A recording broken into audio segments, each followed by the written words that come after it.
go into the game. Because I think this is really honestly, cool. gluten-free pizza is amazing. Is it really? Do you have a gluten reaction, Magnus? No, my father-in-law does. Oh, okay, cool. Well, He's celiac, Guys, so we're tonight very Patrick careful. and I will be a little slow. We're in the same room, so we're trying to mute. Yeah, that's so cool. Do as you need to. You mean like slow physically instead of mentally? And if you guys echo a little bit, I think everybody understands. All right, everybody. Hey, welcome to the first Betrayal campaign. I'm your DM, Carlos A.S. Lysing. For all of you out there who are tuning in on Twitch tonight, I have a great treat for you. As you can see at the bottom of my screen, we have a full house. Down there in my left-hand corner of my screen, that's David Aho, who will be playing Ariane Marquesas. Over there next to him is Jeremy Brazil, who will be playing a host of different characters tonight, which is why you don't see his character. It's like a Kurt Vonnegut story. Oh, absolutely. Absolutely. You know I'm a Vonnegut guy, so. Up the middle, Patrick Hope. You know, I didn't know that, but considering like our mental link through space and time, I'm not shocked. 1 second. Right. I can get on Sorry. that. Patrick Hope is Kalaya and a host of other different characters. He's Kalaya right now because I'm going to start off over in that area of the Flaness tonight.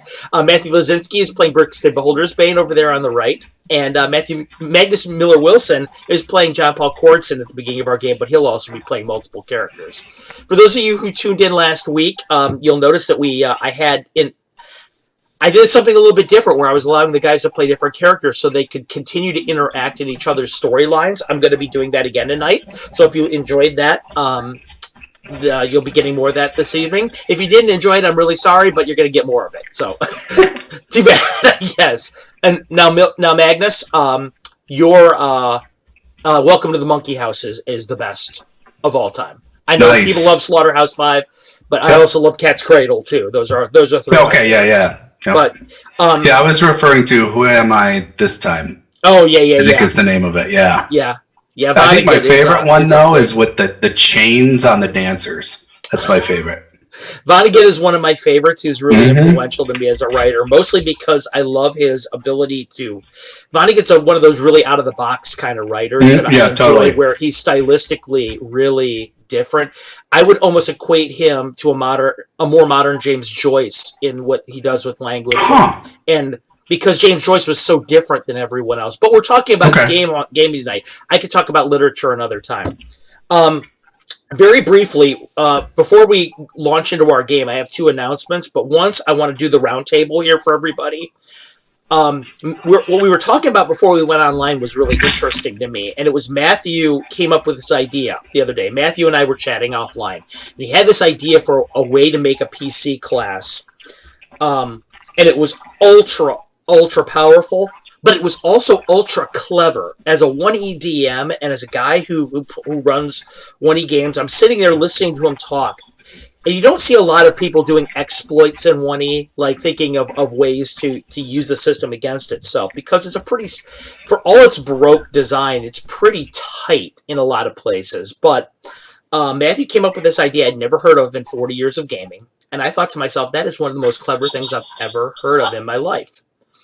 So what we ended up doing is we ended up on this conversation about the role of letting player characters do things in the context of a campaign that are and are not necessarily game legal in order to do things that are advancing story or advance their own personal backstory or just to enhance the game.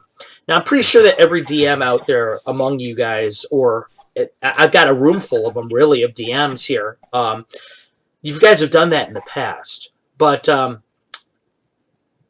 you hear a lot of people that play the 1E system.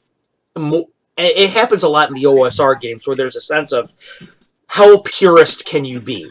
Can you almost judged on how I run this just like Gygax did. Hell, I use weapon speed and I use weapon length and I use weapon against armor class type. And eventually it kind of gets to the point, for me at least, where I'm thinking to myself that you're now getting to be in the place where it's a bug, not a feature. And Jeremy had an interesting take on that about allowing. We kind of cut the conversation when Jeremy was in the middle of telling everybody what his thoughts were about letting people do kind of off the grid stuff. Jeremy, why don't you complete your thought on that? Yeah. What was it? Well, we did derail a little bit. My thought is this: you have to do things for the benefit of the story. So I'm not a real crunch type of judge. I don't judge the game based on numbers and crunch. I think there's a certain elegance to being able to work the game rules and manipulate the game mechanics. I think there's an elegance to that, and I think it's a thought exercise and a brain, and all that. However, I do think that when that is mostly interesting when you're playing in a vacuum. Exactly. And we're not playing in a vacuum. We're actually playing the game. We're actually doing it, And so most of the conversations that I have with people where they're getting uptight about one rule versus another or how one rule affects another, a lot of times they're not even playing the game. I mean, we're just spitballing because we can't play the game right now. Right. So we're getting excited about the only thing that we can get excited about. I guess what I would equate it to, Jeremy, is that there's people out there that when you don't have a game, you all become physicists and you're all working in this laboratory with theory, with game theory. You're thinking to yourself, okay, when I do run a game or when I am playing in a game, how will I apply X to X and whatever? I think that happens a lot. Yeah, I think, and this all goes hand in hand with the whole, and again, this should be a castle talk one of these days, but this goes hand in hand with a whole bunch of other issues that are part and parcel to this idea of that you're gaming in a vacuum. You don't have the necessary, player feedback, or in this case, audience feedback, where somebody in the audience goes. In fact, one of the funniest things from the other night just killed me because I finally got to watch the game with the chat feed. Right. And I tried to kill one of you guys. I won't say who it was. And I rolled a 0-1. I rolled a 1, right? And the look on my face is just devastated because I had it in my heart that I was going to get to kill somebody. But the point is that you have to let the game manifest. So I mean, we were talking about Matthew, bringing a concept that, could I argue? Let's start with, can I argue that it's not game legal? Well, of course I can. I'm the DM. I can argue any friggin' thing I want. I don't even have to argue because DM fiat says I can just say, hey, you're not playing in my game. But here's where that DM fiat gets a little funny, is that as a DM, I can just flat out say that there's no halflings in my game. Exactly. Halflings are legal. Maybe I just don't like halflings. They smell funny. They don't clean their toenails enough. And I just don't want them in my game. I want a different image of my campaign. That's game legal, and I can DM fiat that. Now on the flip Get rid of the elves. They're all hoity-toity and shit. They're uptight, yeah. Right. Now the other angle is that DM fiat would allow me to say, okay, Patrick comes to me with an idea for a psionic half-elf, which is not game legal, and I go, oh man, that sounds like that would be so much fun. Well, what do I care, really? I mean, why would I stifle his creativity and his excitement about his character over a rule that is not going to imbalance the game? And in fact, if it benefits the story, if he's got a story, and I'm talking role-playing, ROLE playing, if he's got the role-playing in mind, why do I care? I mean, play a psionic. Oh, yeah. Play a gremlin for all I care. I mean, I don't care. Those are the things that people are going to remember, too, right? I mean, we've been playing this game for a long time. And the run-of-the-mill stuff, as much as they might be fun in the moment to do as an interaction, it's the exceptions to the rule that make epic stories and that are really memorable when you sit down and you play these things. You know what I mean? Not only that, but it ends up if you're in the middle of say a play, all your player characters or all your players around the table or screen are used to this, and you as a DM come up with something that's floating a little bit off on that odd side. All of a sudden they're like, well, wait a second, how'd you do that? Why did you, and where did this come from? Type of thing. There is a time and place for this, and I'm going to give Carlos credit for this. Years ago, we had a conversation 10 years ago about a campaign. Doesn't matter which campaign it was, but we had this conversation, and Carlos had masterfully put together these homebrew rules. And I'm a huge fan of the idea that you customize your homebrew rules and all this stuff. but we were doing an online campaign with people that we didn't know. So really, Carlos and I were the only people that could have really run the home rules. And I wrote him back and I said, dude, I think we got to go with the stock rules. And he wrote me and said, well, what? You didn't, you don't like the homebrew stuff? And I said, no, I love it. In fact, I love it more. But you can't run homebrew stuff that easily with strangers. So now in the 1E and the Greyhawk, as I've been adapting to following Carlos around the country and getting involved in D&D and Greyhawk, Carlos, you'll notice he pulls a lot of crazy stuff in the first Betrayal. He's pulled a lot of crazy stuff with me personally over the years, violating the rules or using one rule to violate another rule, and then just throwing the rules out altogether just to screw with me. But you notice at conventions, you can't do that. At conventions or a game with strangers. I was about to say, Jeremy, that this conversation that you and I are talking about, Cold Steel, this is actually 600. But what I was going to say is that conversation that we had was actually a key point to why I was a success at conventions. Because having that conversation way back when allowed me to have the idea in mind that not everybody would be on the same platform as you. So you need to express your concept to a wide range of people. And in truth, it actually helped me as a game designer too, because when I write modules now, I don't take into account, I don't take it for granted that everybody sees the game the way I do. So it was good for me in a lot of ways. Well, that changed. I think it can happen though, as long as you're careful. Like first Gary kind of intended like 3 years ago, right? I was lucky enough to get into the only Marvel superheroes game that was being run there. Classic Marvel basic, right? And I sat down and the guy had pre-prepped and printed things out from a print-on-demand printer. And he had a one-page rule set of house rules. And he said, we're using basic rules. Those of you who are familiar are going to get that. Those of you who aren't, you'll catch on quick because they're basic. And these are combo moves. Yeah. And he basically used a Marvel video game mentality with Ultimate Alliance. Anybody who's played that, right? And you have multiple characters on the screen, and they can do combo moves. For example, in the comics, like when, I don't know, we're getting way out there. In the comics, Fastball Not Special. Really.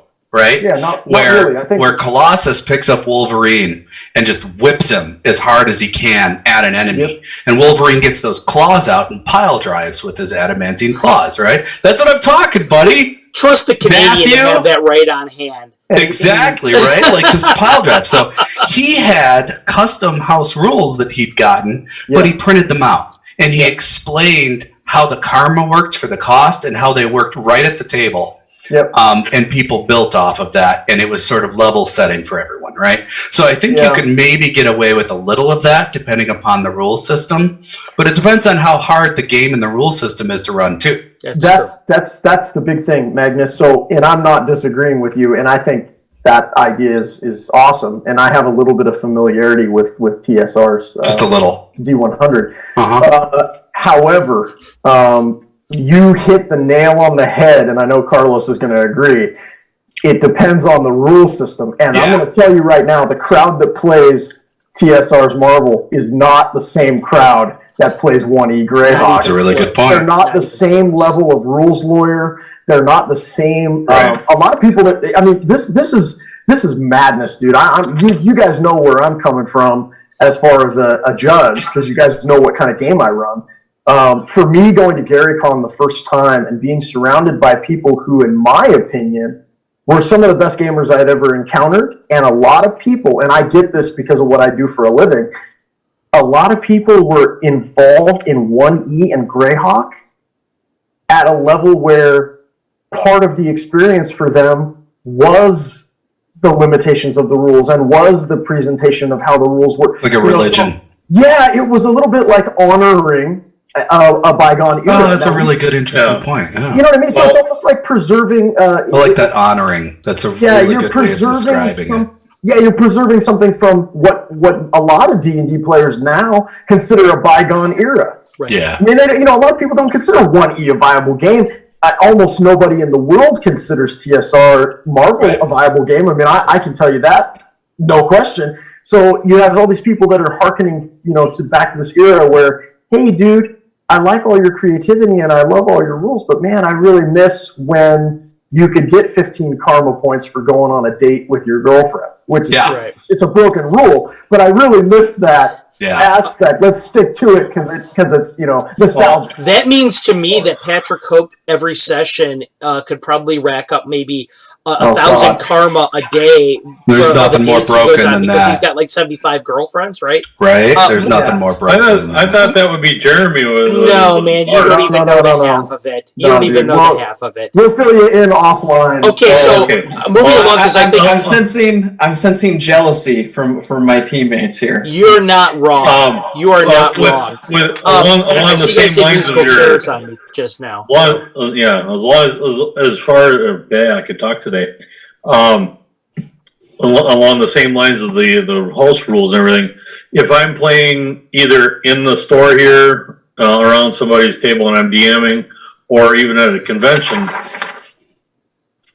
I can't see it because it's glare, but I've got a sheet that has the house rules, and I usually just briefly go through it, and the first rule. As per the Man Himself Player's Handbook, the game is unlike chess and the rules are not cut and dried. Many places are guidelines of suggested methods only. The DM's guide says the game is a thing and certain rules can be distorted, disregarded altogether in favor of play. That's the main rule of the entire thing.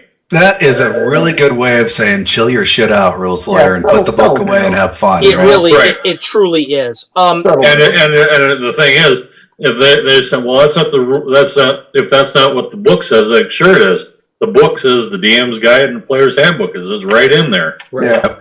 Okay, one last thing before we begin our game, because I think everybody we got some people chomping at the bit. I do want to say one last thing, and it also deals with Matthew Lazinski. On my Patreon, there is an option to have a custom game done for you and up to 5 of your boon companions.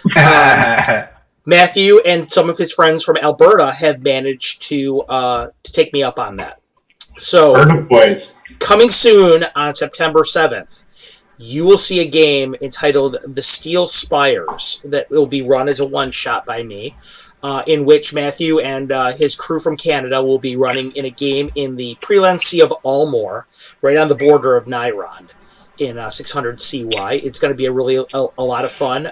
It'll be slightly gonzo, and the reason I bring it up right now is because the guys have really gone out of their way to take some really unique character concepts, stuff I might not do in a campaign, but that's okay. I don't mind. That's what they want to play, so that's what we're going to do.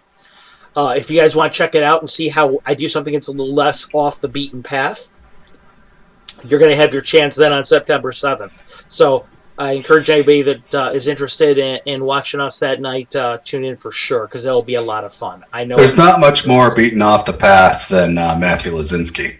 Well, along the same lines, from our earlier discussion, Matthew's actually proof point with Brixton. He's got a character that's completely off the map on certain areas. Oh yeah. Oh yeah. Yeah, that's absolutely true. Okay, guys. So without further ado, I'm going to go ahead and I'm going to begin our game. As people who follow the first Betrayal campaign know, we are currently, our players are scattered all over the world right now, all over the world of Greyhawk. A portion of our game is being played right now in the Rakers Mountains on the eastern spur of the Rakers Mountains, which is what you'll see right now on the game map. Okay, that is where Jeremy is dealing with the temple over there, which is called the Tenarum. But also a part of our game is being dealt with in an island that is just off the coast of the Kruski and the Schnei lands, which is called Nifilia. That's also kind of off the coast, and that is where Arion and Brixton and John Paul are doing their training because they're about to go up a level.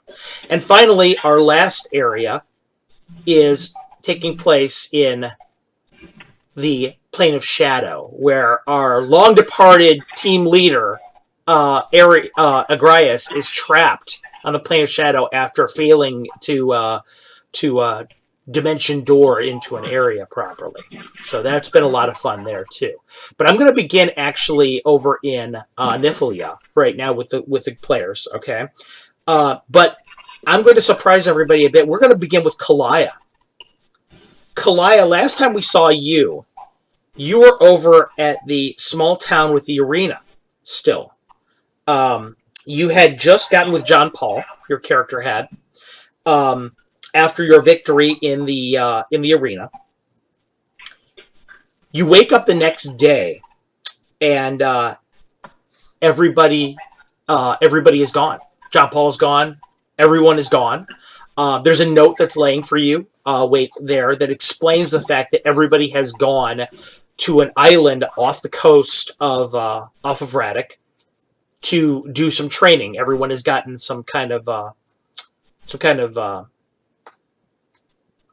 message from the pirate captain to take them that way so they can begin their training, because they're getting high enough level that it's hard to find people capable of training them. Immediately, Kalaya, when you wake up, the first thing that you notice is the sun is not streaming through your windows. It's almost like you wake up at night, but you're aware of the fact that someone has drawn all the blinds in the room.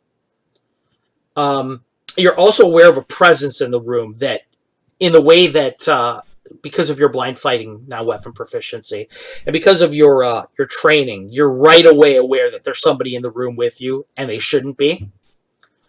When you open your eyes, it's someone with their back turned to you. They've got a long, dark cloak on.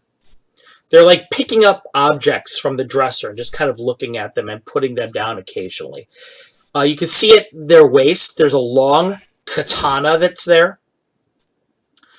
The man has a bald, painted head.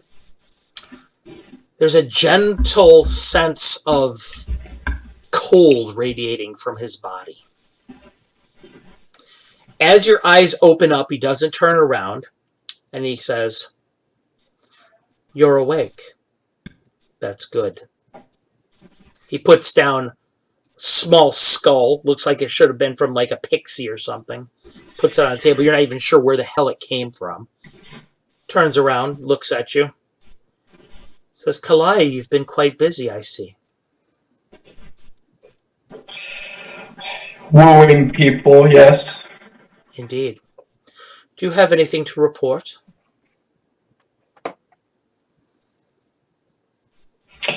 Yes, it appears Agrias has fallen into the Shadow Realm, from what my sister tells me. I see. And what of your sister? She should be in one of the rooms down the hall and is unaware of my true intent. He sits down. So I watched you in the arena yesterday.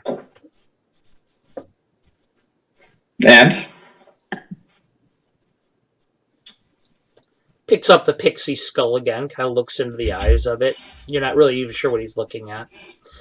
Puts it back down. Says, "I question your commitment, Kalaya."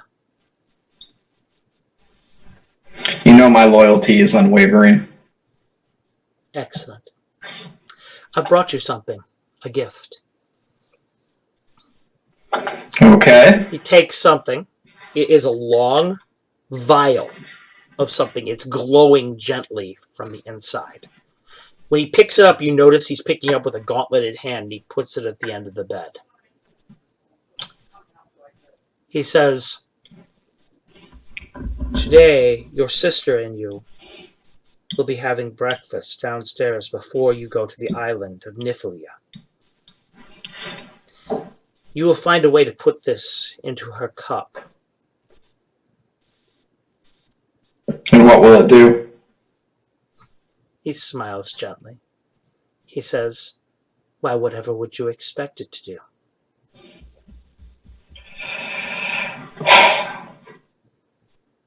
I just sit there kind of leaving it ambiguous. Mm-hmm. He kind of nods a bit. He says,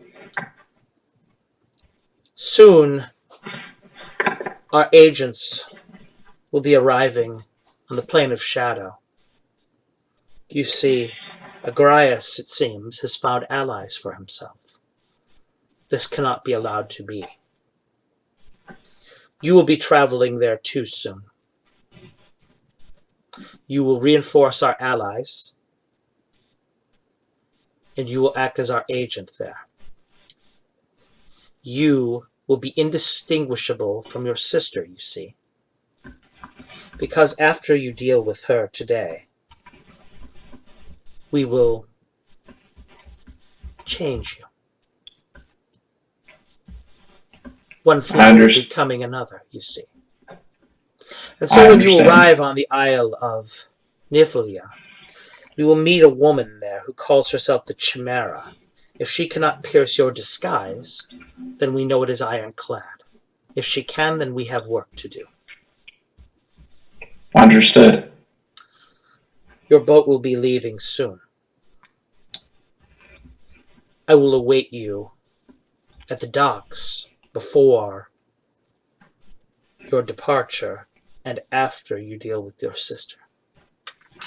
He as the vial, leaves it there, turns around and walks away. Oh, and one other thing, Kalaya. Yes? The Cordson. Have a care with that one. He's an unknown to us. Yeah, baby. Opens the door and walks out.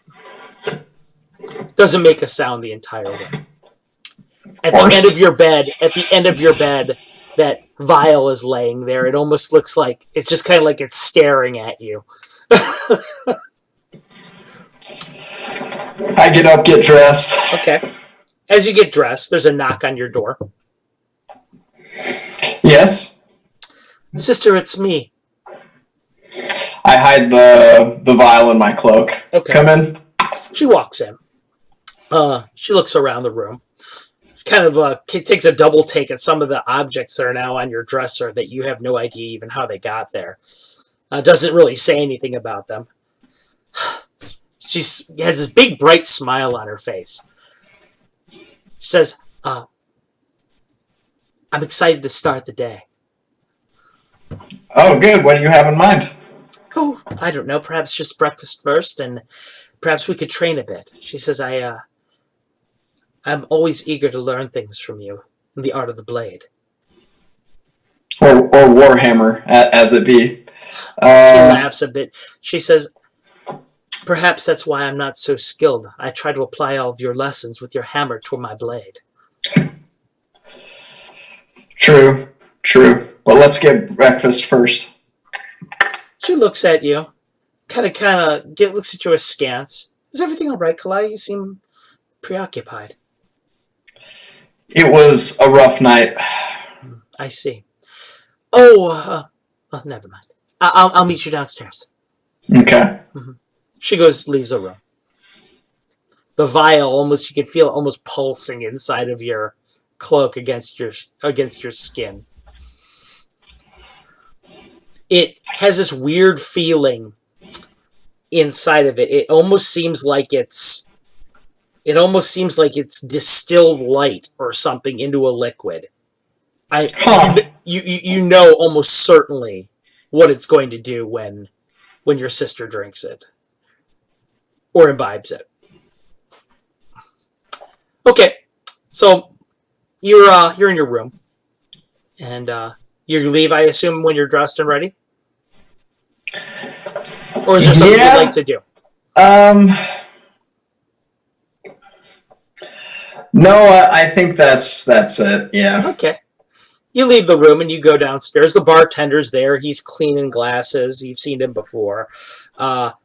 There's a young kid and his sister, an even younger kid there with him. And the kid is talking very excitedly with his sister. But I'm getting so much better.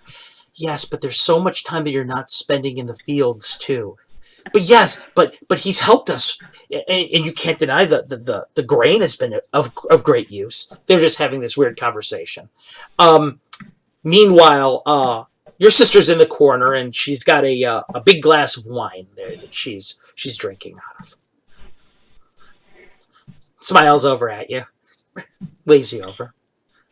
I walk over. The bartender comes walking over across the room. Can I get you ladies something to drink or something to eat? Whatever my sister wants. Whatever she recommends. This wine is pretty good. Why don't you have some wine and perhaps just a light breakfast? Some fruit. Sounds good to Okay. me. He writes it down and walks away. She looks over at you and smiles and says, Did the others give you your take of the magic items yet? No, not that I saw, at least. Well, I'm sure they'll get to it. My understanding is that they've all gone to train across the sea, and I guess you're going there later today. And that's what the captain was saying. As long as that gnome is there, I have a beef to pick, or a bone to break, as it were. Kalaya, please. Brixton means well. He truly does. Sometimes his sense of humor just gets the better of him. I'd beg you, please, just to try and be kind to him if you could. It's not up to me, it's up to my hammer. She sighs a bit. Well, at the very least, remember he'll be with his trainer, so... His trainer, I suppose, is supposed to be quite powerful, so you may have 2 fights on your hands if you want to fight him. I know. I kind of roll my eyes when she says Brixton might be powerful. I'll tell you what, she says. I have something for you anyway upstairs. I'll be right back. She leaves the room, starts wandering up the stairs. Her wine glass is laying right there.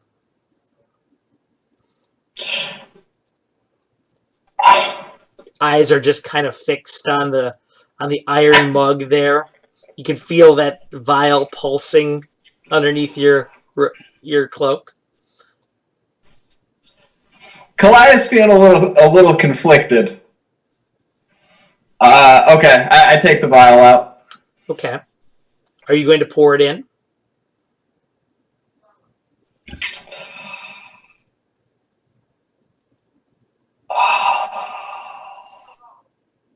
No.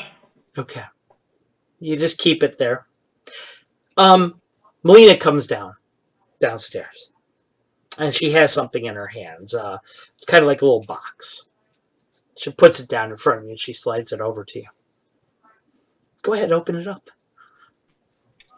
I open it. You open it up. There's a black orchid inside of it. Inside of this little tiny pot. Happy birthday, sister. She smiles. A black orchid. She nods. She goes, I know that it still is your style. So I didn't want to give you a present that only I would approve of. Regardless of where you go and what you might do, you're still my sister and I still love you. I smile but grit my teeth.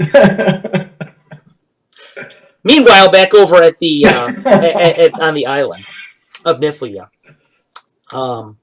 Brixton and Arion and John Paul, the 3 of you, after your dissemination of the magic items and learning of their different their mysteries that they might hold, the 3 of you went to travel your separate ways in search of training. John Paul, the old man who is your brother, apparently, strangely, weirdly enough, he's walking out onto walking sort of towards the rocks where you were before. And he looks back at you once he gets there, and he says,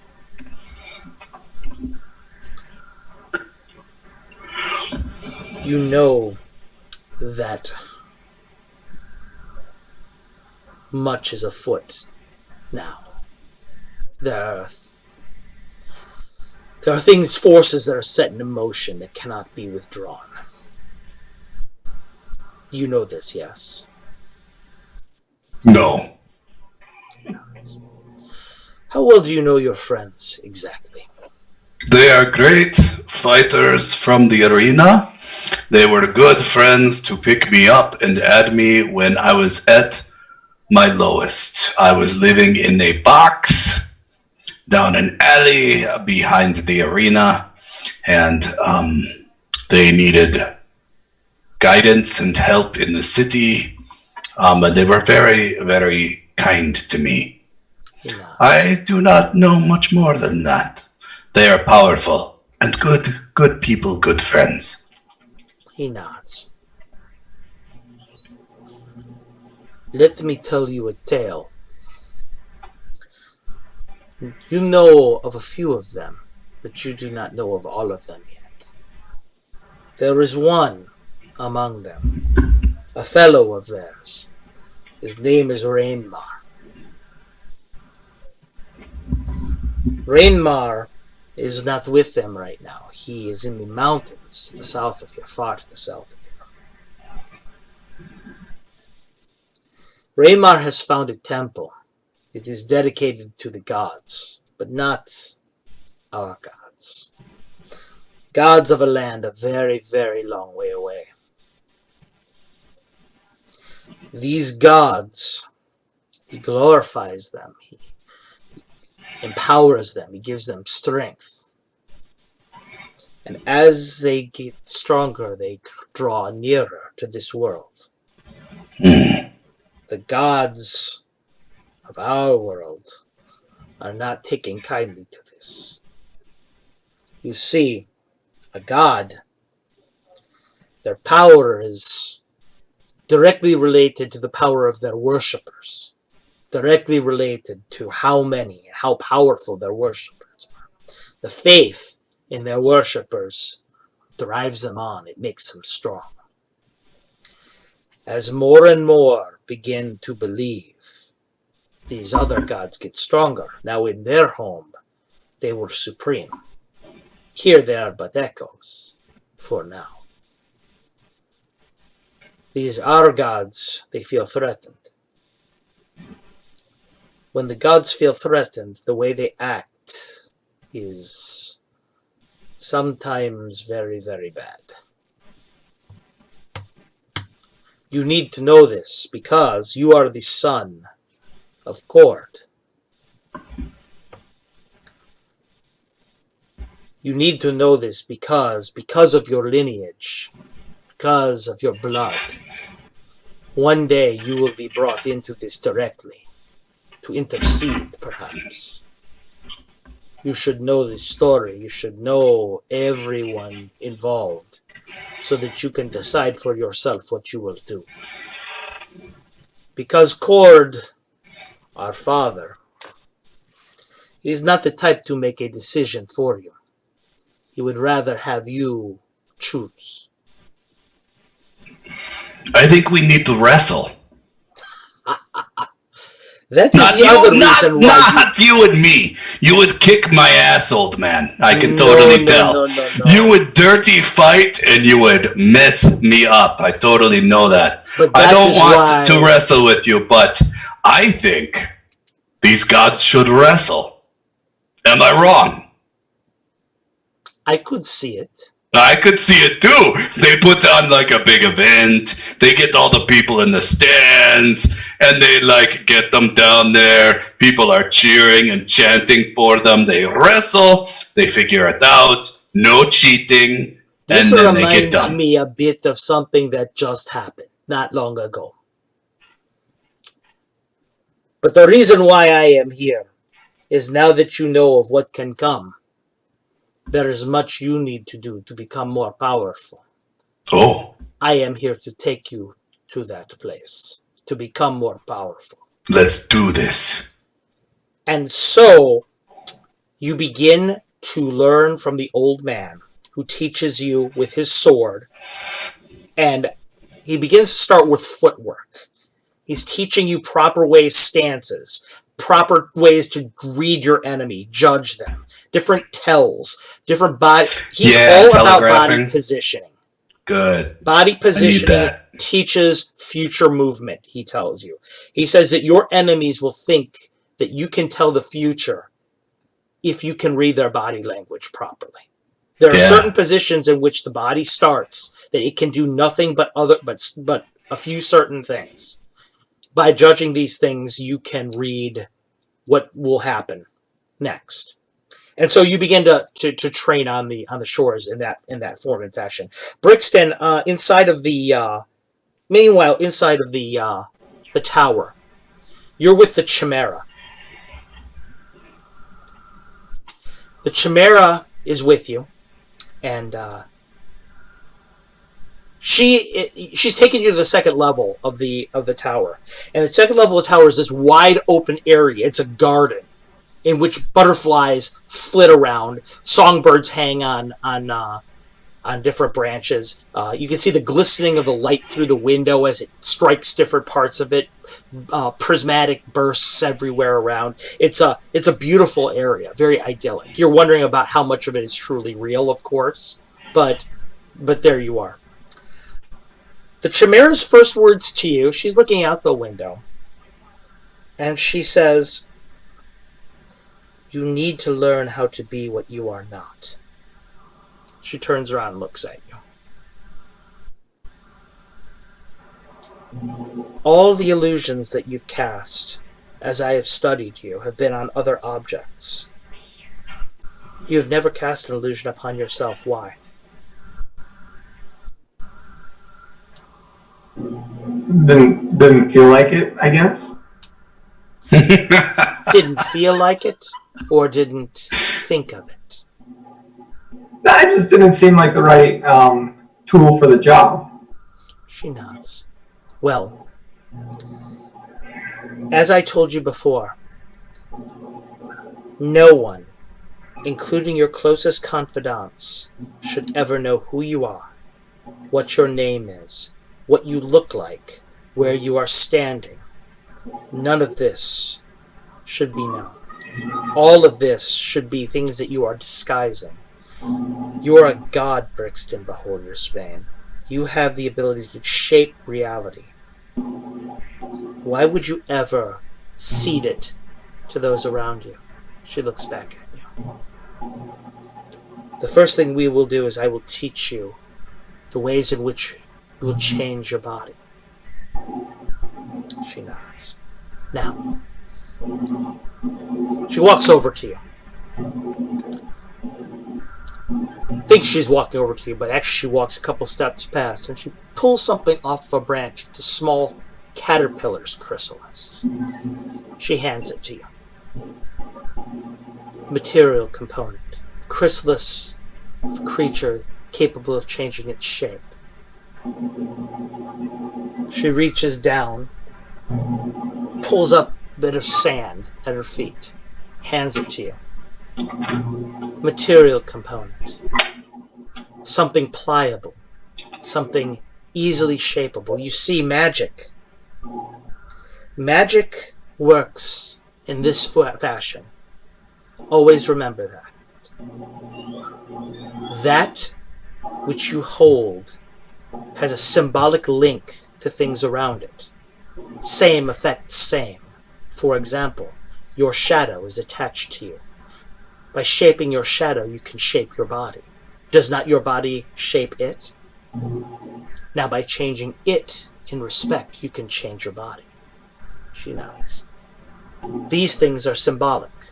The chrysalis, the sand. Hold them. Feel their weight. She looks over and she reaches towards your face. And she strokes part of your cheek.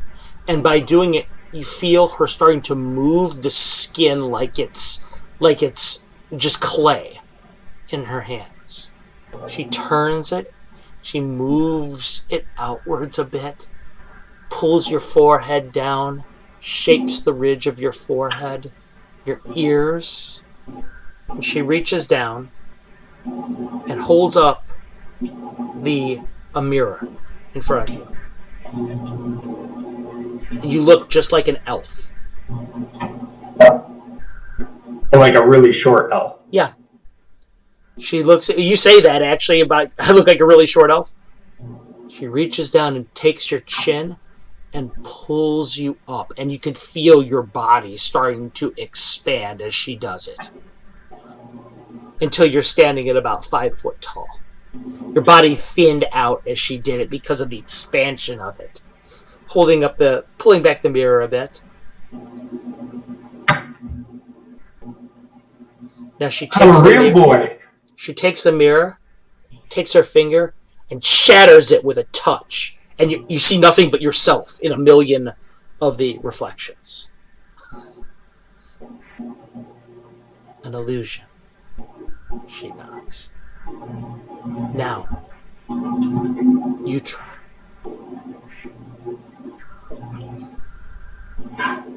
I try. Okay. Make me a percentage die roll. This is for your no spell roll for alter self. 67. You know alter self at this point. What you do, Brixton, is what do you want to change yourself into? What form? I want to. I want to look like Patrick. No. I'm gonna change. I'm gonna mimic her form. Okay. You start to shift your shape, and you're trying to mimic yourself, and that's exactly what you're doing. Is you're like manipulating your flesh like it was clay and your height. What you realize is that as an accomplished shaper of reality that she's used to doing this. Okay, she's really good at it. You're just learning. So when you're done with it, you look like you could be her sister, maybe, but not quite her. She nods, and she says, very good. Now, we will do this again and again and again until you become better. They call me the Manticore. Tell me, dear Manticore, where do you come from? Quickly. There's no time for hesitation. Radek. Radek. Where in Radek? What were your parents like? Quickly, become a skilled liesmith. They were simple merchants. I see. Very good. Are they living or dead? My mother died. Do you have siblings? None. What did she die of? Quickly. I see. Well, you know that disease doesn't exist in that part of Radek, don't you? I do now. Exactly. So we will learn these things. We will teach you how to become a skilled liesmith quickly, effectively, so that there are no holes in your guise. You must become what you become. Do you understand? Good. Now we will do this again, and we'll do this again, until you can change yourself effortlessly between shapes, until you become what you've become. Then we will move to the next spell. But I congratulate you. You've done a good job with this. For your first attempt, not bad at all. Thank you. Good. Now, again. She reaches out towards your face. Meanwhile, Arion, you're outside in the forest with the serpent. The serpent is telling you that you guys are on a hunt for something. All right. He hasn't really told you what per se. But what he has done is he sits down and he's been kneeling down and showing you tracks. You're not really familiar with what he's showing you, of the tracks of it. But in other words, I don't know the animal? Yeah, not really. You know the animal you think, but it's hard to tell what it might be. Okay. And after a while of him giving you kind of a breakdown of how you can expect it to move, where it is, you realize what he's doing is he's teaching you about snakes. What kind they are, where to follow them, how the tracks they make. It also occurs to you that he's teaching you about things that don't make a ton of heavy tracks, so that it's easier to something that's very difficult for you to track. Right. But finally, what he does is he gets you over to this. You're in the wooded part of this island, the small woods in there, and you guys are standing around this hole that's kind of in the ground. How big is the hole? Oh, probably maybe about 3 inches around. Oh, okay. He says, Right over here, he says. Right over here. Do you know what this is? He's pointing at the hole. Yeah. Itself. Okay. Do I have an idea what he's getting at? Nah. Are there tracks leading to this hole? Mm-hmm. Yeah, the snake obviously comes in and out of it. Okay, so they are snake tracks. I wanted to know if they give an idea what size this creature could be, or if it's 4-legged, 2-legged. Nope, no legged. Okay. He says, this is a Krusky whitehead right over here. It's indigenous to the Krusky land, he says. Okay. Don't expect their hole to look like this. I dug this hole not long ago myself because I brought it here. So I want you to take this animal out of there, however you want to do it. Because I'm going to show you something. So I don't know anything about this particular type of snake. Correct. Okay. Don't worry, he goes, I'll stop you if you're going to do something stupid. First off, I just ask him: is the snake in question a poisonous variety? What type of snake is it? Oh yeah. He says it's poisonous. That's why it's here. Because that's kind of the goal of this whole story. Oh, okay. You see, I want to see how you approach this problem first before I give you any hints. Then when we get this thing out of here, you're going to see why we've done this. Go for it. Okay. So it's living in this hole that he had dug, correct? Yep.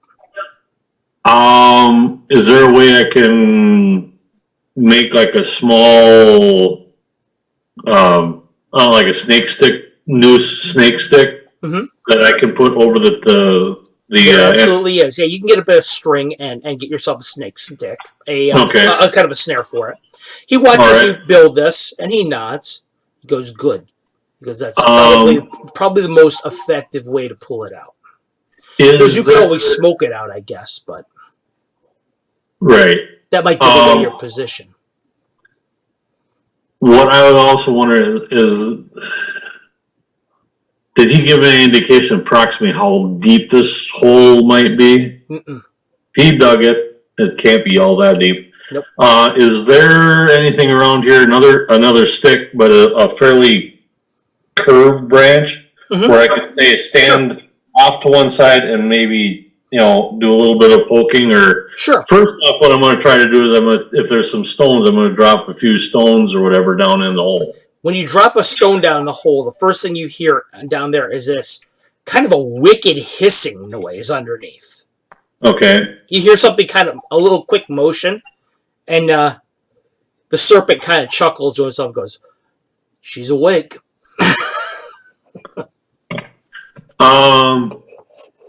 From the noise, would I be able to see or determine approximately how deep the you creature figure is it's probably about maybe 2.5 to 3 feet deep. Okay. Well, I try to find a curved stick and then stand back and reach over so I can away from the mouth of the thing. Okay. But I'm going to do it so the stick is outside of the snake stick, which I'm trying to position around. You know what I'm trying to get at? I need you to roll me a 20 area. All right. A 10. When you set up your position and get yourself all ready, you kind of wait for a little bit. Finally, the snake starts to writhe out of there maybe a half hour later, and you're able to snare it behind the neck. The thing is hissing and whipping back and forth. Not too bad. Okay. How big is it? It's probably about 2.5 feet long. Oh, small one then. Yeah. He goes, go ahead. He goes, why don't you go ahead and find a way to hold it so that so it won't bite you. Reach up right behind the neck. So let's see how to. Basically, I'm grabbing it right at the neck, right behind the head, and it can't get past me. Just that's how you'd hold it. Krusky whitehead, very important. Venom, paralytic.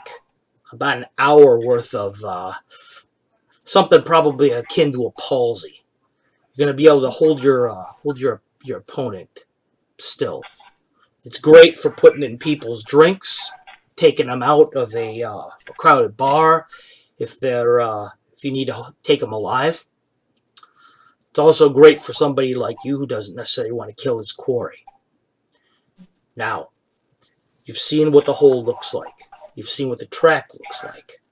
Now we teach you how to milk this thing, because you're going to use this in the future. That's sort of what I was figuring you wanted to do. Right. So, let me show you how to milk this whole girl. And so he goes over for the next 15 minutes the way to milk a snake of its venom. The whole time he tells you this, he's telling you about when they're active, what times of year, where you can find them, what kind of trees they like, what kind of ground they like. He encourages you to take notes in your pad. He draws a picture of it for you, what the shape, what the pattern on their bodies look like. He tells you. He also tells you how to milk the snake primarily without hurting it. He says this is one of the most important things. He goes, listen. He goes, you're a warden of the woods, okay? You're a hunter, but you're not a murderer. Right. Please remember that, okay? There's a difference between hunting and murdering. You're a hunter, not a killer. So, when we milk the snake, we're going to let it free, and she'll be fine in a little bit of time. But she still needs to defend herself. So right, exactly. So he teaches you how to milk the snake, and you're mostly how to handle the venom, where to look for it, and things like that. About how much do we actually get milked out of the snake? Probably enough for an arrowhead. Okay. An arrowhead, because it's pretty small. Now, right. With that being said, we're going to move our game over a little bit. Over to the Tenerum. When we last left our intrepid heroes at the Tenerum, Jeremy, Patrick, Magnus, Rainmar, Herganka, and Erix. The three of you were in the temple, the fallen temple of Zeus and Persephone. The three of you had just witnessed Herganka's fight against the undead Chimera, in which he managed somehow to emerge victorious.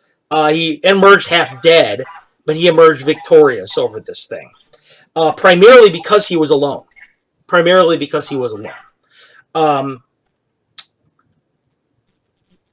Herganka was taken by the witch doctor away so that he could be healed. Rainmar, what part of the temple would you give them in which to heal him?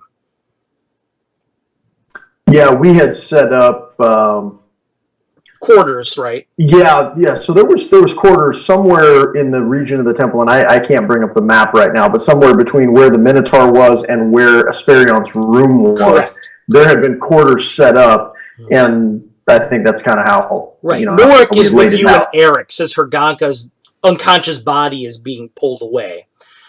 Norik looks over at the two of you and says, so what exactly does this mean now? Are these guys with us or against us or what? I mean, he beat it. Well, we made an agreement, so now they're with us. That doesn't exactly mean that we're taking orders, though. Don't get it confused. He nods. Right, which is why I'm asking you this question. Who's in charge of what, and how are we going to do this going forward? Because if I'm not, if I got to worry about these guys putting an arrow in your back, it's a little bit different than if we're all buddies. So you tell me what I got to do. I think it's safe to say for now that we're all buddies, but why don't you go ahead and put an arrow in someone's back if they try to cut my throat? That'd be great. He laughs a bit. He goes, they'll be dead before they can even get the blade up. I believe you. There's something you need to know while you were gone. Something weird happened. Tell me. I didn't have a chance to tell you guys because you were here, but I wanted to say this with Eric's here, too. The wolves, the fire wolves, they've been wandering around this place a lot. They seem really restless, so I've been following them. Yeah. Well, I haven't done too good of a job of hiding. They know where I am all the time. They have really good sense of smell. I guess they smell orc pretty good, but That's their job. right. But they weren't trying to hide either. Yeah. They've been hanging around the area where you found that Hecky person before, right? Well, I ran into her, and she told me to start reading this book. And he holds it up. It's this big stone-bound book. It's got a relief on the front of it of a helmet with two crossed spears hanging on it. Eric's, you're very familiar with the symbol. Rainmar, that book was not there in the temple area when you were there before. Is that Ares? It is Ares. Can I just want to correct his pronunciation of Hecate. Go ahead. Tell him how you're going to say it. Yeah, so it's actually not Hecky, it's Hecate, because I'm trying to correct his ancient Greek if he's going to be speaking. Every time I say it, she starts to smile, so I guess maybe I was being dumb in front of her. Well, it could be the tusks. They do get in the way when I try and use that S thing that they do, but yeah. Anyway, I've been learning this stuff, and I feel like something's happening. I feel like the more I read this book, I feel like I understand stuff in it. Stuff maybe I shouldn't know. Like, it's stuff that's maybe not good. Well, I think, I guess it's kind of scaring me more than anything, and I want to know what you want me to do about it. Should I do what Hecate wants, or should I do? Yeah. Okay. You should study at every opportunity because Norik, I believe that it's no accident of all the people in your tribe that we slaughtered that you survived and ended up here with us. Right.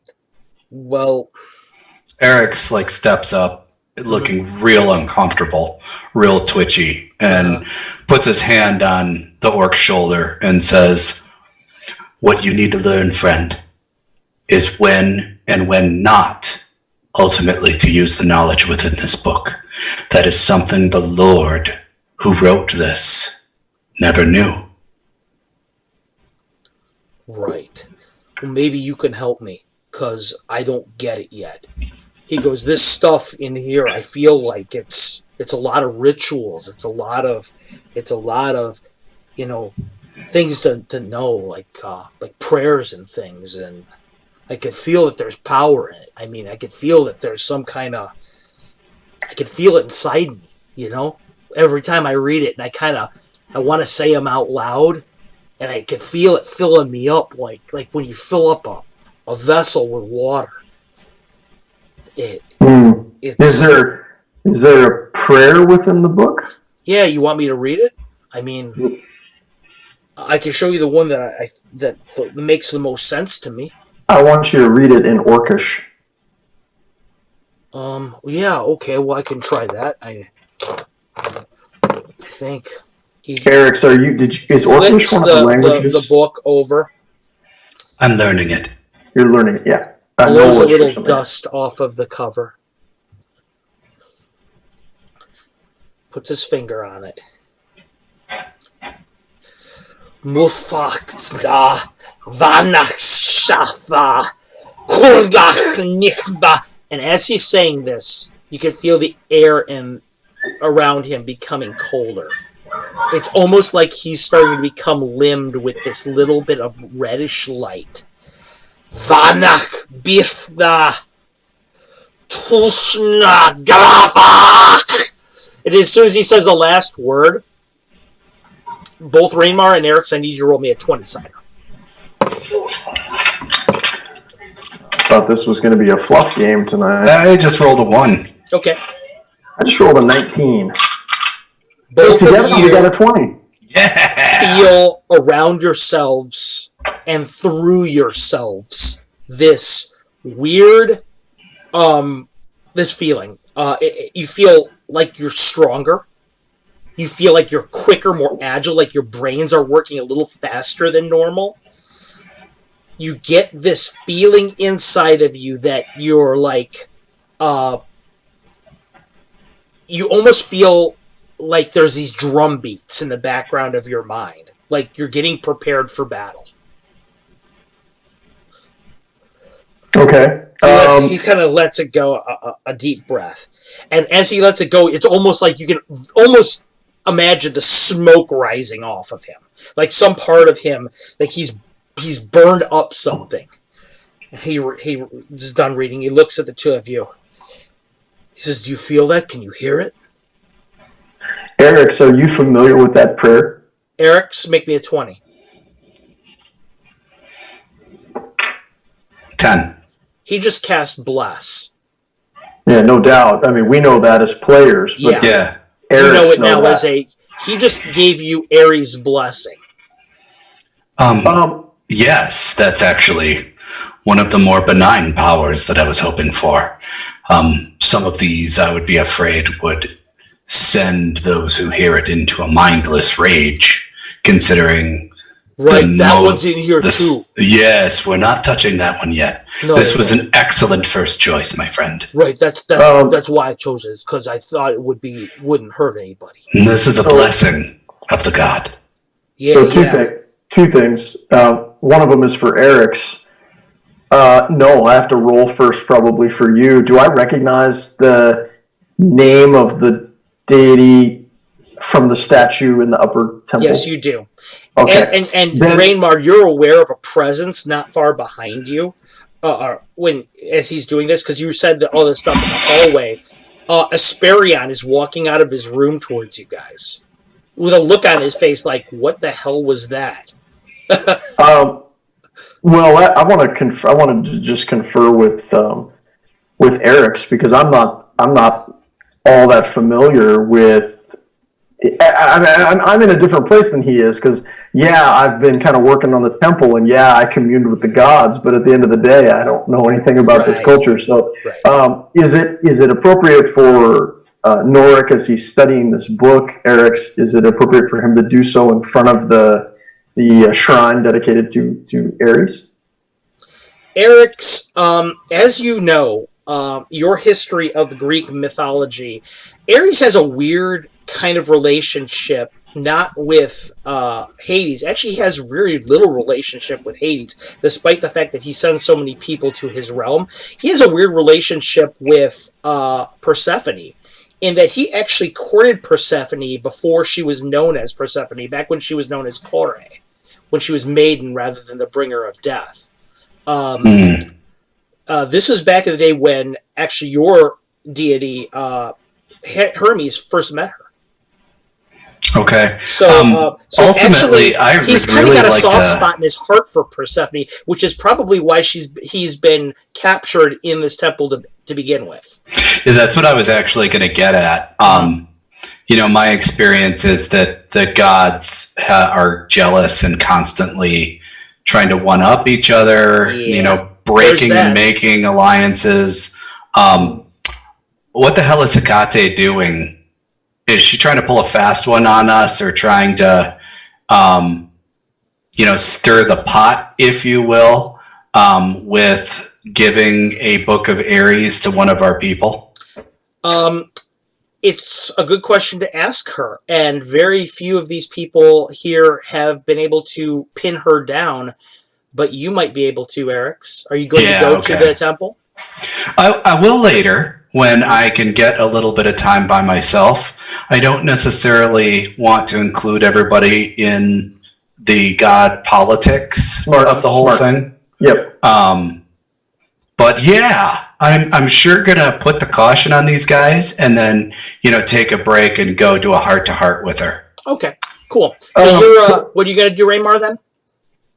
I just want to metagame the reference here a little bit. I'm able to use Eric's as a resource of information on the, but then I communed directly with the gods and developed a relationship with Hades and Persephone.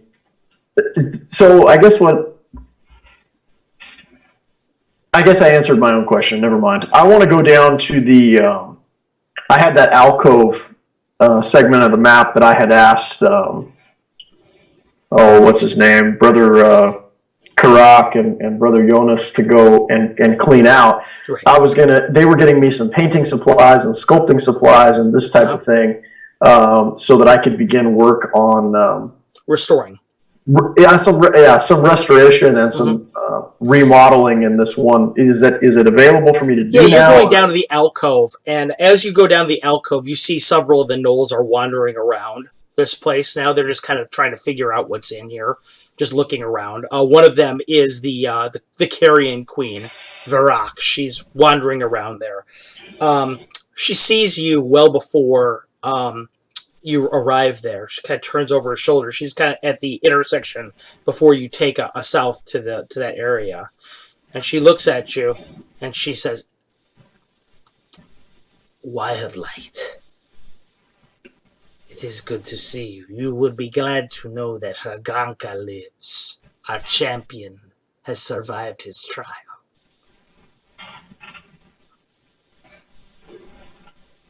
Hey, I told you I was going to be muting this. I know, that's why I did that.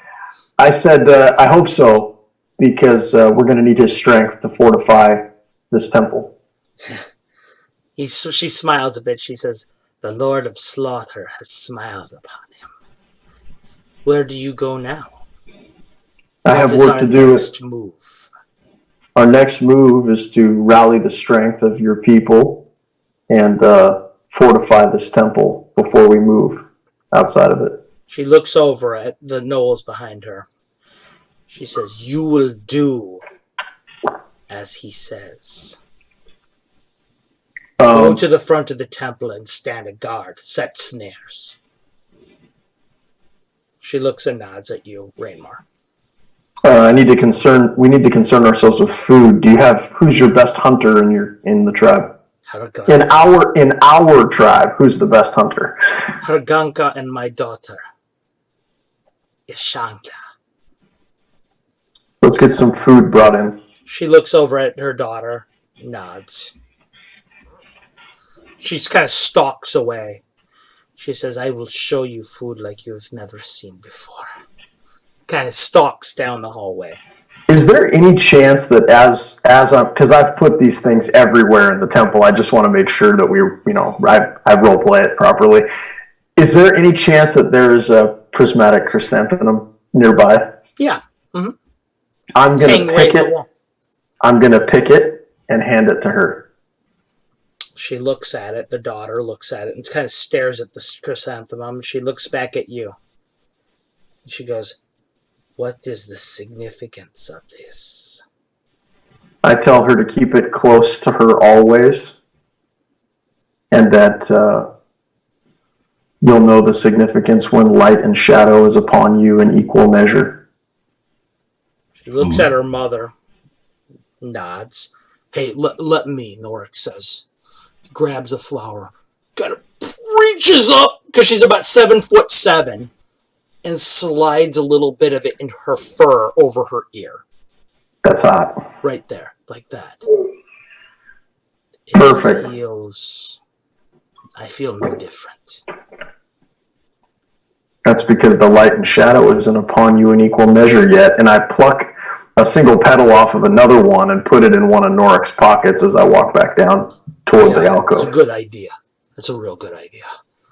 She nods. She looks a little confused, but she walks away. Vergranka, as she walks away, she looks at you and she goes, "This is good. You keep her off balance. She does not know what to think now." Smart. To you? I always know what to think. I'll remember that. Do you find yourself comfortable here? Of course. I'm comfortable anywhere. She looks over at you and she says, "But I can tell you this. One of us is not. The witch doctor, he feels the presence of the gods everywhere. But not our gods. It confuses him. Send him to me. I'll be downstairs." You might be best to see him first. He's with Hrdranka in your temple, seeing to his wounds. Okay, which part of the temple? Come, only not far away. He walks over to that All right. place where the whole wall is overgrown with ivy. Oh, yeah. Where you brought back Brother Jonas to life. Hey, Carlos. Yeah. While all of this is going on, can I have sniped that stone-covered book of Ares and like just started doing a flip through to see what's in there? A percentage dice, Eric's. Okay, because I kind of want to guide Norik on this, and I also want to know the nature of exactly what it is that Hecate gave him. What do you got? I dropped dice on the floor. I got a 41. Okay. Yeah, you were able to gank it from him when he was worried about the daughter. Yeah. Rainmar, I need you to roll me a 20 while I'm doing this. Eric's, you're flipping through it, and the book is kind of is a prayer book, but it's also a history book. It details the history of Ares as told through his priesthood. What'd you roll? 10? Rainmar, you saw this happen. You saw Eric's heist the book. Are you going to do anything about it while he's looking through it? No, of course not. I mean, if anything, I'm going to ream Norik's ass later for getting something picked off of him. Right. So he's reading through it, and in fact, Eric's, I give you a look and just give you a little like thumbs up. Eric's notices you and goes like, "Oops," and then like, "Oh, ha, yeah." The queen actually noticed it too and says nothing. Okay. You can see that she saw it and said nothing. She's actually a pretty good, skilled liar. It occurs to you, Rainmar. Something to file away. Eric's, like I said, it's the history book of the priesthood of Ares as taught through the eyes of its priesthood. Mm-hmm. But it's surprisingly, for a god like Ares, it's really, really well organized. It reads like a military manual. Like the Art of War. Yeah.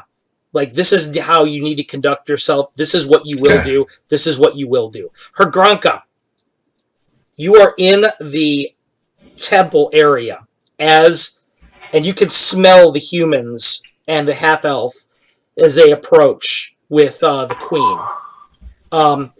The witch doctor has helped you regain your wits about you. He's sewn your wounds back together. In the traditional way that you guys do that, where he has filled the wounds with the feathers of a raven and rotten carrion meat of a raven. So as it rots out in there, it will actually fill the wound. It's not at all sanitary, but such is the way of gnolls. And this is the same witch doctor that told me we should embrace their gods, correct? Right. Okay.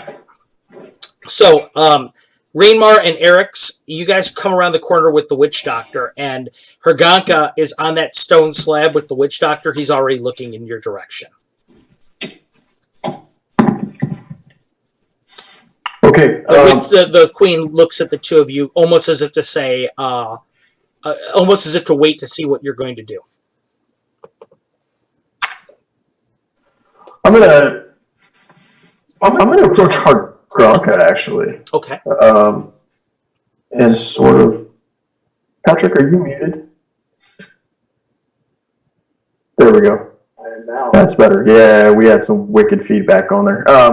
I'm going to go to Herganka, and when we start talking to each other, it's going to have to be like mute, back and forth. It's okay, I understand. It's going to be a little weird, but... Yeah, it's a little weird. I'm just going to go check on him, and I'm going to say, Herganka, champion of the fallen temple of Hades and Persephone. How fare you?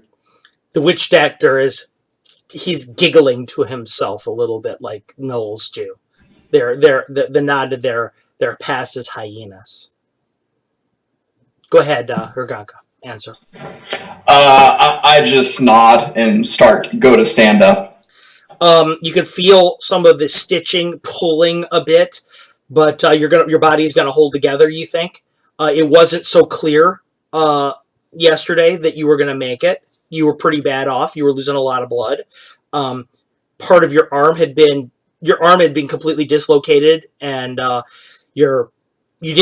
word doesn't exist in Gnollish, obviously, but muscle had been pulled off the bone and did sublocks all across the top of your body from your being thrown around by the thing's power.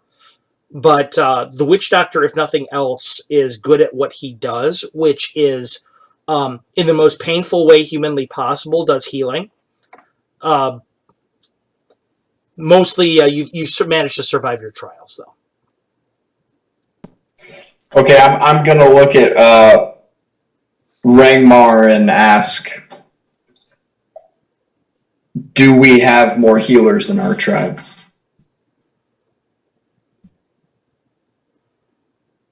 Nork looks at you and he goes, "There's something in the book." It is possible that Eric's would know more. I can send him to you when next I see him. Rainmar? Kalissa says next to you. Kalissa and Trotty says. Rainmar? I forgot she existed. Kalissa pats the side of her rigging in which her potion bottle is. And I pat the side of her. Anyway, go ahead. She looks over at you. She goes, I could give him some of this. There's not much left. Okay. Do it. Yeah. She walks over. She goes, Herganka. She goes, she says that at first, and then she stops herself. And in perfect, absolutely native, no accent whatsoever, Nolish, she looks at you and she says, Honored Herganka, child of Yinagu. She says, Champion of the temple, I have this for you. She says, consider it tribute for your great victory. And hands you this potion bottle. I review a huge smile to her speaking English and take it, and then offer her coin back. She looks back over at Rainmar, and she's got this look on her face. She's got this big smile back, like, oh my god, this guy is absolutely terrifying. Because you're about 8 foot of solid muscle and fur and hate, and she's about 5 foot 4'10" or so, looking up at you this whole time. She's got this big smile, and it's like, oh my god, he's gonna kill me. Isn't this great? And then looks back. She takes the coin, nods, and walks away with it. She says, she looks at you, Rainmar, and smiles and says, well, that was terrifying. Kalissa, have you had a chance to review any of my notes that I made for you? Yeah, she says the language, they call it Grecian, but I think you've already covered that. Mm-hmm. Everything that you've written seems pretty solid to me. She goes, my helmet has told me that some of the grammar in it, I can help you with some structure. But there's so much here in terms of lore. Some of this I've never heard of before. It's fascinating. I could pore over this for months. And I'm confident that almost no one has ever heard of it before. She looks around herself, and she's looking at this temple, and she says, this is an archaeological find of historic proportions. There are many here. There are many on Earth that would kill for this knowledge, and may still if they're to know that it exists. Well, no, that's because knowledge is power, and people covet power. She nods. She says, it's very important that you either we find a way to hide this, or we do exactly what your friends are doing and we reinforce this place. I have a method by which I want to try to do that. We're going to do some things conventionally, but at the same time, I'm going to try things my own way and see which one works best. Well, I've already done a little something myself. Tell me. She hands you this document, a scroll. She hands it over to you. You open it up, and it's a map. Okay. It is a map of the Rakers Mountains. And you look at it, and the passes and stuff that are in there, the trails, they work up to a certain point, and then they're totally false. She's manipulated the mapping of the area. She smirks a bit. This is going to make its way over to Marner with your say-so in about 3 days. She says, I've got 4 or 5 different explorers here that I've paid that are going to vouch for its worthiness. Let's get as many copies as that map into circulation as possible. Right. She says, a lot of these places lead directly into where I believe there to be heavy orcish activity. So hopefully the people that follow this don't come back. Okay. Norik looks over at her and goes, Calissa, I didn't know you had this in you. I've been hanging out with these guys a lot. She says. No doubt. No doubt. I'd like Calissa to confer with both... no, I'd like her to confer with Asperion. Right, I will. And should I be trying to learn something from him, or should I just be taking his memoirs? I think if you just listen, you're going to discover even more than what you've read in my journals. Hergranka, as you drink of the potion, what you see and you feel is in the holes in your body and the wounds, it looks for a moment like they're covered in the substance of like a beehive for a moment. And then they slowly start to disappear, and when they do, the flesh and the blood, flesh and the fur is there. Raymar, immediately you know where she got this potion from.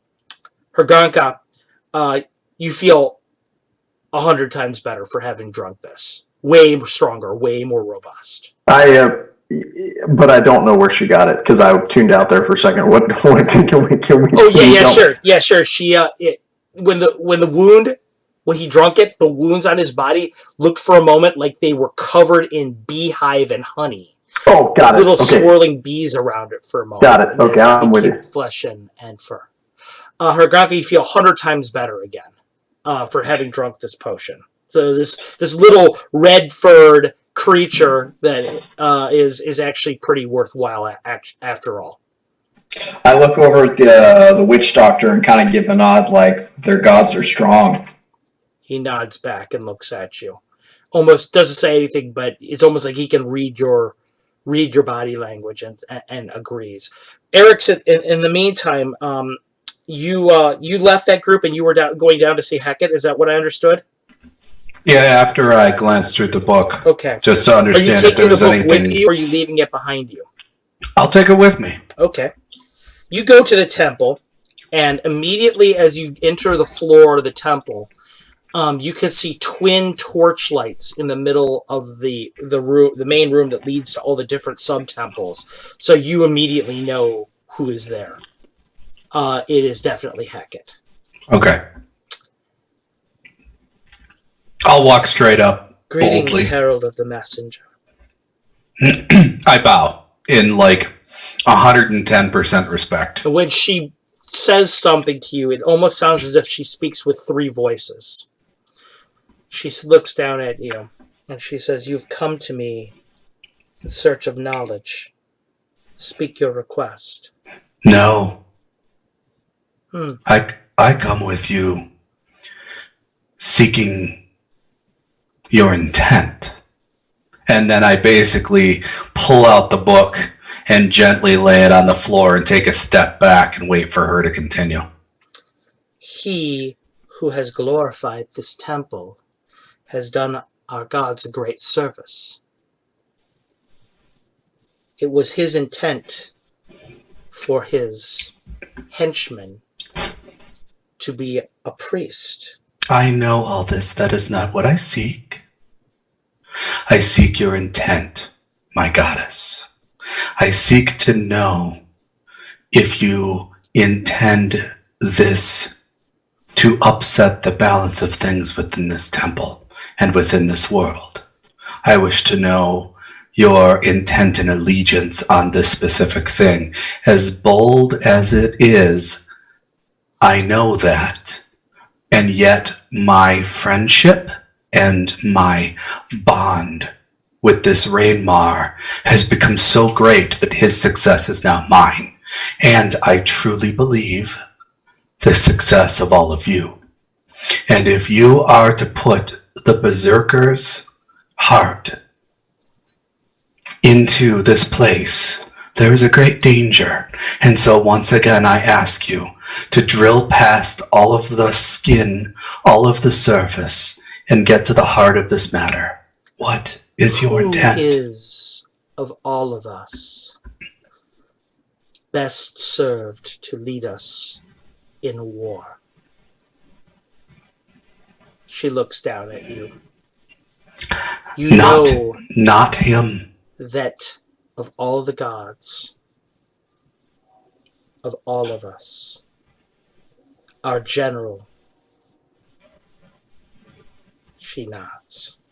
No. His actions, the Wildlight's actions, they lead us to war. But would he not be better served by the owl? Have you not seen the helm that your friend wears? Do you think that siblings do not speak?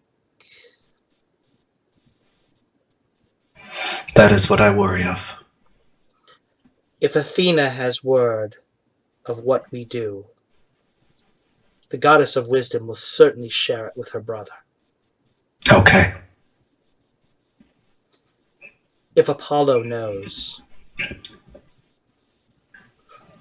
she just shakes her head slightly. Therefore, we must choose our allies wisely. Exactly.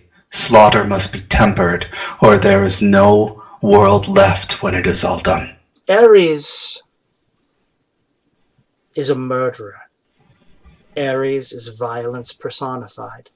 And yet, Ares is inherently predictable. Ares can be guided. Ares can be controlled. The others? One of the main reasons why Ares failed to win Persephone's heart was his uncalculating nature. He is who he is. I see. And now I see your wisdom now. I see. She nods. Your Lord brings us a present. Soon it will arrive. You should be prepared to receive it.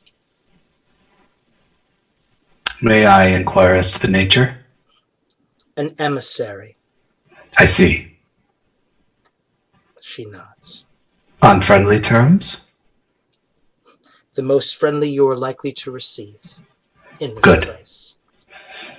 I simply wanted to know how to prepare, and thank you for your wisdom as always. She nods, and she says, go to the north of my position, to where Ares and his mother are glorified.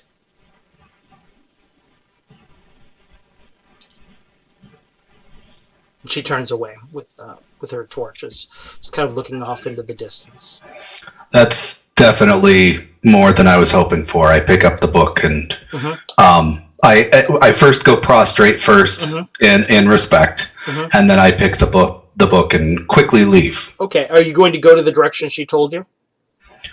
Yeah. The sub-temple of Ares is there, but his mother is also there, which is Aphrodite. Okay. And on the top of the altar that is dedicated to them, amongst this growing a bouquet of prismatic chrysanthemums, you see your snake slithering around in it. And it kind of pokes its head up at you and sees you. You feel the sense through your link through a familiar of completeness, that it's happy to see you, and it's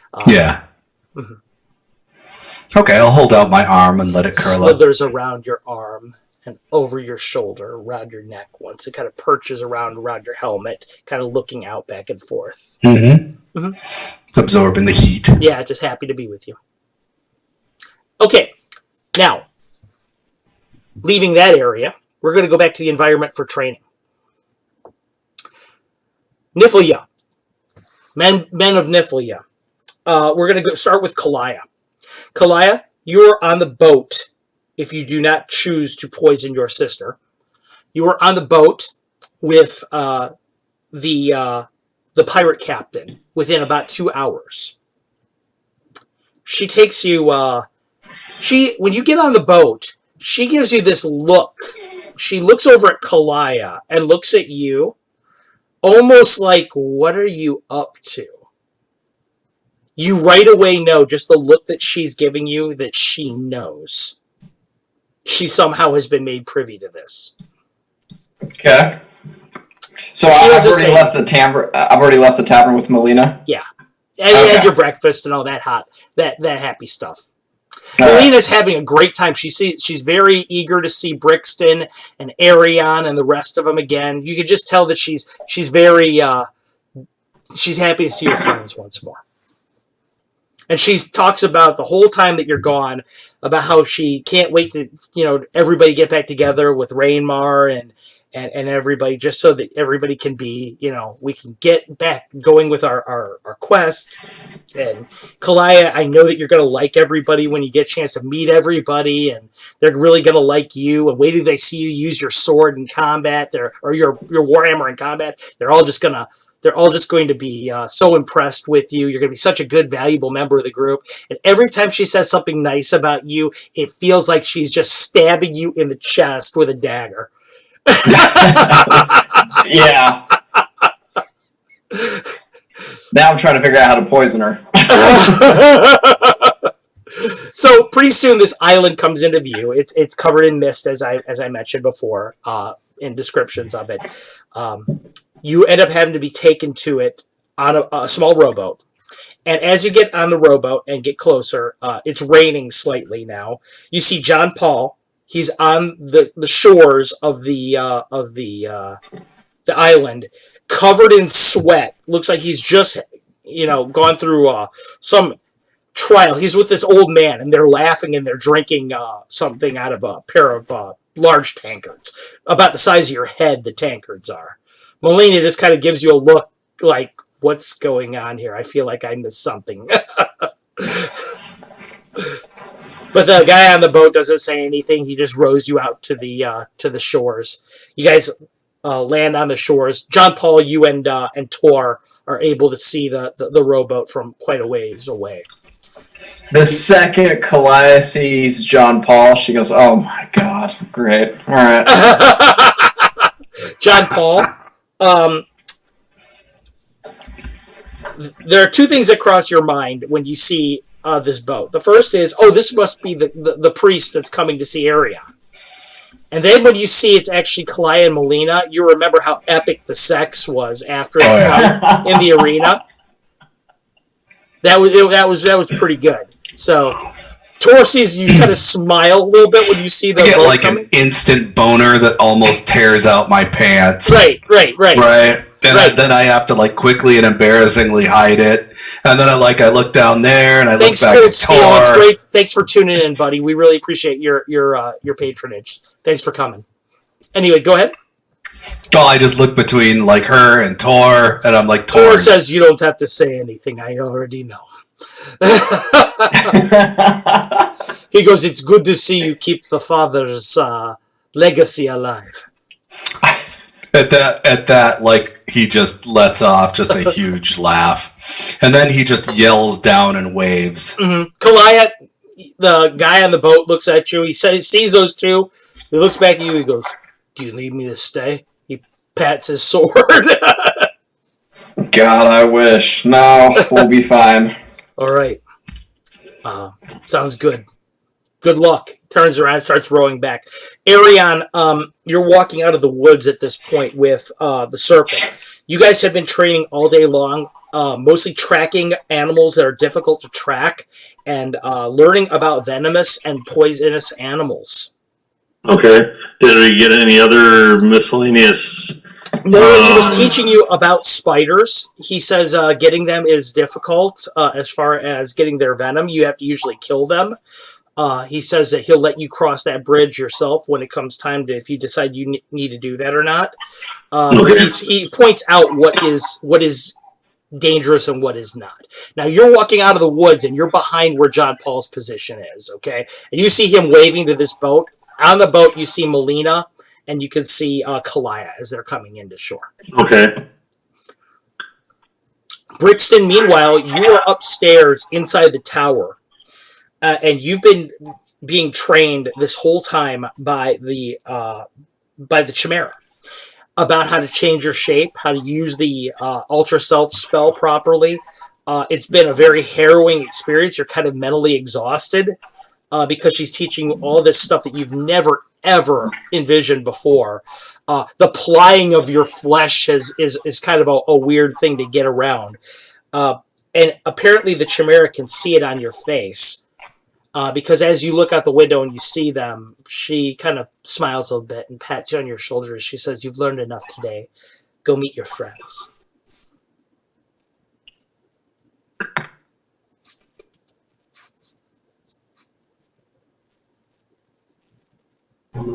I say thank you, and Okay, so you leave.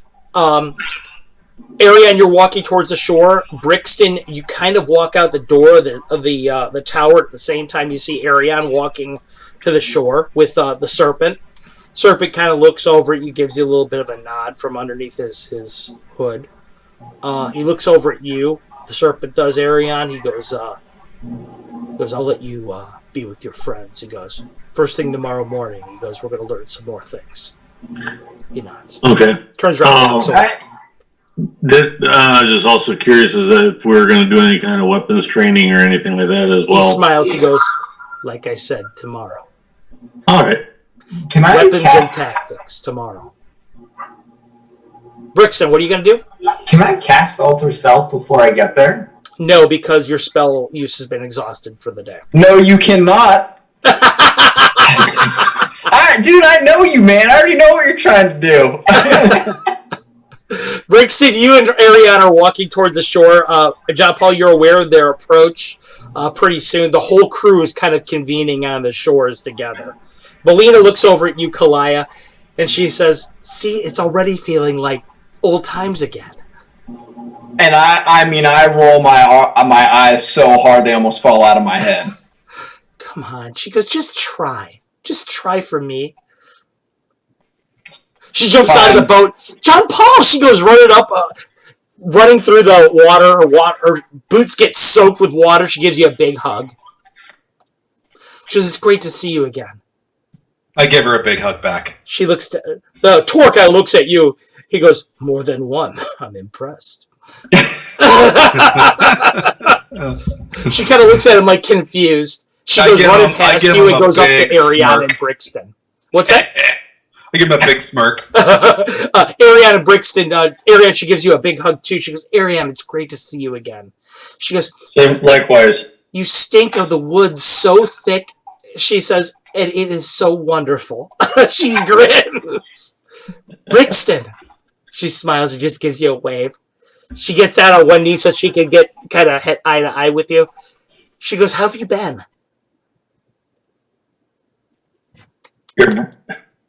I've been good. Okay, good. And You look really tired. it's been a long day. How are you guys? How was She goes, "Kalaya's with me." She points back at her.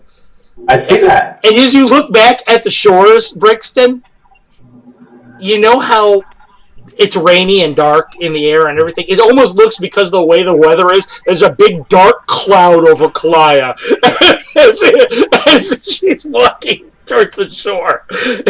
She looks so excited, Melina does, but it's like, oh no. Do I notice that too? Yeah, Ariane, you notice it too. Does it strike me in the theological sense as being some kind of an omen? Nah, not really. It's just kind of a funny happenstance. Now, Okay. remind me, what did I do to her again? You can't remember, you don't remember.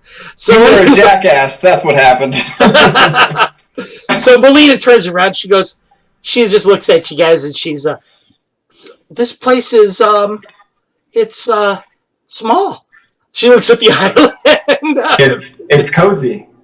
Yeah, she goes, is that where your trainers are? She points at the tower. No, they're the one behind it. Oh, okay, cool. Yeah, it's even smaller. You can't see it. Oh, okay, cool. Yeah, I didn't see it from the water. It must be pretty small. Oh! She goes, it must be gnomes. You guys are underground. She nods and turns around, walks away towards John Paul. Kalaya, you're on the shores. You've reached where John Paul is. And this other hulking Sewell man, shirtless, just wearing pants, a rope around his waist. On his back, there's this massive tattoo of a red dragon with a Sewell man around it that is in the midst of breaking its neck. This guy has scars and furrows all over his body. He looks like he's maybe about 60, 65 years old, and it looks like he can crush marble in his bare hands. His hands look... he's got the ugliest knuckles you've ever seen in your life. They're all black and blue, and his fingers are like more like claws than human hands. This guy has fought for a long time barehanded. And he just kind of eyes you up and down when he sees you. You get that real distinct impression, looking at him, that you've seen how John Paul looks at you, than the way that he undresses women with his eyes every time he looks at them. This guy's doing exactly the same thing. When I catch him doing that, I'm going to slowly reach for my warhammer. He just smirks. He just nods. He says kind of under his breath. Kalaya, you barely are able to hear him say this. He whispers over to John Paul. He goes, you said you conquered this one, huh? I kind of give him a sideways glance, and then I look over at her, and I look real embarrassed. He looks back at you. He looks back at you and goes, it must have been wonderful. He goes, I'm even more impressed, little brother. It blew my mind. Yeah. Careful. He nods. He goes, some things are better left unsaid, my little brother. He reaches down and he goes, you, elf maiden, I drink to you. He pulls out his big iron mug. I'm gonna stop him, and I was like, "Here, I got it."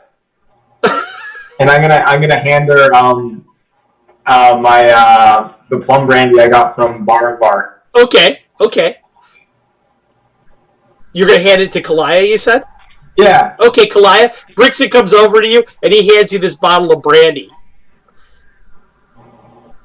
Oh God! I stand there and try and figure out how to put the poison in his drink. Ariel, you and Melina are watching this whole thing play out. Can I sniff it for like any? I don't know if he's trying to mess with me at all. Yeah, make me a 20-sider. I know this guy. Make me a 20-sider. All right. On your toe, Brixton. Well, while he's doing that, and I'm observing this, do I notice something goofy going on here? Yeah, I'll see it. Melina is your drink because she's standing right next to you. She's sniffing the brandy. Melina just rolls her eyes. He goes, "Yes, she's embarrassing me again in front of my friends." Kalaya doesn't smell like it's been altered in any way. It just smells like strong brandy. Ariane, what are you gonna do? What I'm getting at is, do I notice anything off on how Melina or not? Kalaya is? Yeah, she's just being normal Kalaya. Kalaya's just bitchy all the time. Okay, it's true. So it's really hard to say that there's anything wrong with her. Brixton, Kalaya just kind of sniffs a little bit. Kalaya doesn't smell like anything's weird about it. Go ahead, Kalaya. I'm going to try and charm John Paul's older brother. Tor, yeah. Okay. Are you gonna drink? Okay. Yeah, I'm like creating a distraction, sniffing, trying to cast underneath my cloak. You cast underneath your cloak. The thing about charm that's really weird is when you cast it, you can't really tell if they're charmed or not. It's hard to tell until you actually start giving them orders. So, you cast the spell, and you're done sniffing it. Brixton, make me a 20.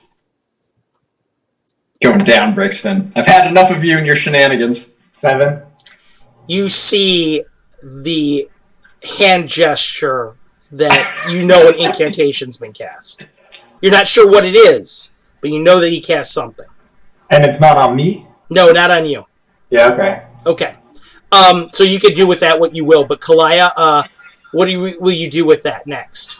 I'm gonna take a sip of this brandy. It's pretty strong, but it's really good. Ah, that's what I thought, Taurus says. Starts quaffing from his mug. Melina next to you just sighs, a sigh of relief. She says, I swear to God, I thought that they were going to fight. The worst for bad is that they probably will eventually. I'm sure they will. She says. He might just bite her kneecaps, though. I'm trying so hard. She says, to teach her that not everything is fighting. Not everything is a battle to be won and lost. I love how she does not have an idea. So anyway, Kalaya, you cast a spell. Are you going to do anything about it? John Paul, you're also there. Are you going to do anything? I'm going to look over at Tor. You're looking over at Tor and saying what? I'm going to ask him if he's ever wrestled with a gnome. Nice. He says, no. He looks over at Brixton. He goes, do you have any gnomes that like to wrestle? And I just point right at Brixton and take another sip. Let's say you like to wrestle, huh? And he goes, I take my brandy back. Come closer, my friend. Come closer, my friend. I Don't put worry. the brandy away. Uncle Thor won't hurt you. I walk closer. He grabs you by the waist and puts you on his lap. He sits you there, kind of pats you on your back. He says, little gnome. You are small, and you will break very easily. That's only what you see on the surface. Oh. So, you're actually really a shape-changed red dragon or something, hmm? Yes, but the Kind soul of can't tousles break your my hair a little bit. These don't feel like scales to me. Well, Says, do you want, he pulls out he reaches into his pocket. He says, I have heard much about you. You seem like a good gnome. Dumb, but good. So, he puts down, right on your lap, a purse. He says, go ahead. I feel the purse. Mm-hmm. I open it. Mm-hmm. Blackness inside the mouth of it. Reach in. It might be money. It could be a bag of devouring. It could be anything. Reach in. I hold it upside down. Ah, that is a smart gnome. See, you're not as dumb as maybe I was told. Raining down on is all kinds of gemstones. He says, you can pick any one of them you want. You beat me. What do you say? I just give him a nod. I say that seems fair. He scoops him up. He puts him back in the bag. Puts it back on his purse. He goes out to his mug. He goes, hold this, beautiful elf maiden. Hands his mug back to Kalaya.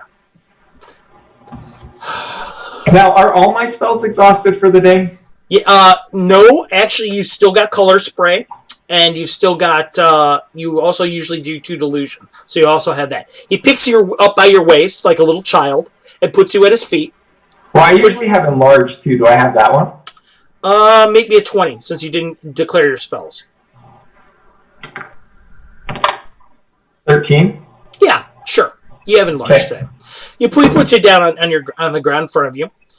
He stands up, and when he stands up, he just seems to keep going and going and going and going, Brixton. He's standing over top of you, just all this corded, hard muscle. He starts to wrap his hands again in these arm wraps. Looks over down at you. He says, don't worry. He goes, I won't kill you this time. Can I cast enlarge on myself? Mm-hmm. You cast enlarge. And when you do, you start to grow and expand and expand, expand. He watches you get bigger and bigger and bigger and bigger. And now you're about as tall as he is, about almost 7 foot tall. He looks at you and just kind of nods. Looks you up and down. Are you ready? He goes over into the sand. I join him. Uh-huh. He looks over at Kalaya and smirks. Now, you never told me what I get if I beat you. What's your part of the wager? He's talking to me? No, No, Bricks. to me. I'll tell you what. I'll give you. Well, let's just see if you win. You can find out. Listen to the dumb one trying to be smart. He looks over to John Paul. He goes, tell you what. He goes, I win. The rest of that bottle is mine. He points at the brandy. No dice. Shrugs his shoulders. Then put something up. He goes, your spell's not going to last all day, you know. It's not. I offer him boots of striding and springing. He kind of laughs a bit. He says, okay. Fair enough. He goes, but then, this is not fair. He goes, you get 3. That's fair. It's fair. You might want to take off your hat. I'm okay. Okay. He says. This whole time, John Paul is really awkwardly trying to like inch and move closer to Kalaya. Uh-huh. Just like, I don't know, about 4 to 6 inches at a time, right? And he's this giant brute. And he's like trying to be smooth, right? And it's just totally beyond him. So he's kind of like, Kalaya, have you ever seen those cartoons where somebody's hiding like under a rock and the rock starts to move? And the rock starts to move closer and closer. That's exactly what this is like. This fucking idiot, this gigantic idiot, is moving closer and closer to where you are. And it's so obvious. And Melina's standing next to you, and she kind of whispers into your ear. She goes, be nice. And right after she says that, I turn to John Paul and go, what do you want? he goes, you see Melina just cover her face. he just like freezes and locks like, I wasn't doing anything. And she's I'm sure mad, you just wanted a better position to see the fight, right, John Paul? Yes. Right. I could not see from there. Roll me a 6-sider, Brixton. 6. This guy, imagine if you were trying to wrestle one of the Raker's mountains, okay? Except if it could move like one of the snakes that Arion was trying to catch earlier. Yeah. This guy is fast. He is elusive. He is impossibly strong. When you make contact with his skin, it is literally like smacking a piece of granite. Literally like hitting a piece of granite. But you want initiative, so you tell me what you want to do. Before this whole thing starts, I nudged Melina and said, I put 5 to 1 on the big guy in Cordson. She looks back at you and holds out 10 gold pieces. She looks at you and she says, I love Brixton, but that's a sucker bet. What are the rules of the? Is it like a ping wrestling, or is it like out of the ring? Is it? It is submission. Whoever quits first. Now, can I, as a magic user, can I let go of my enlargement whenever I choose? Sure, you can dismiss it when you want. Okay. I'm gonna fake a high clinch and go to tackle his legs. Okay. Roll me a 20.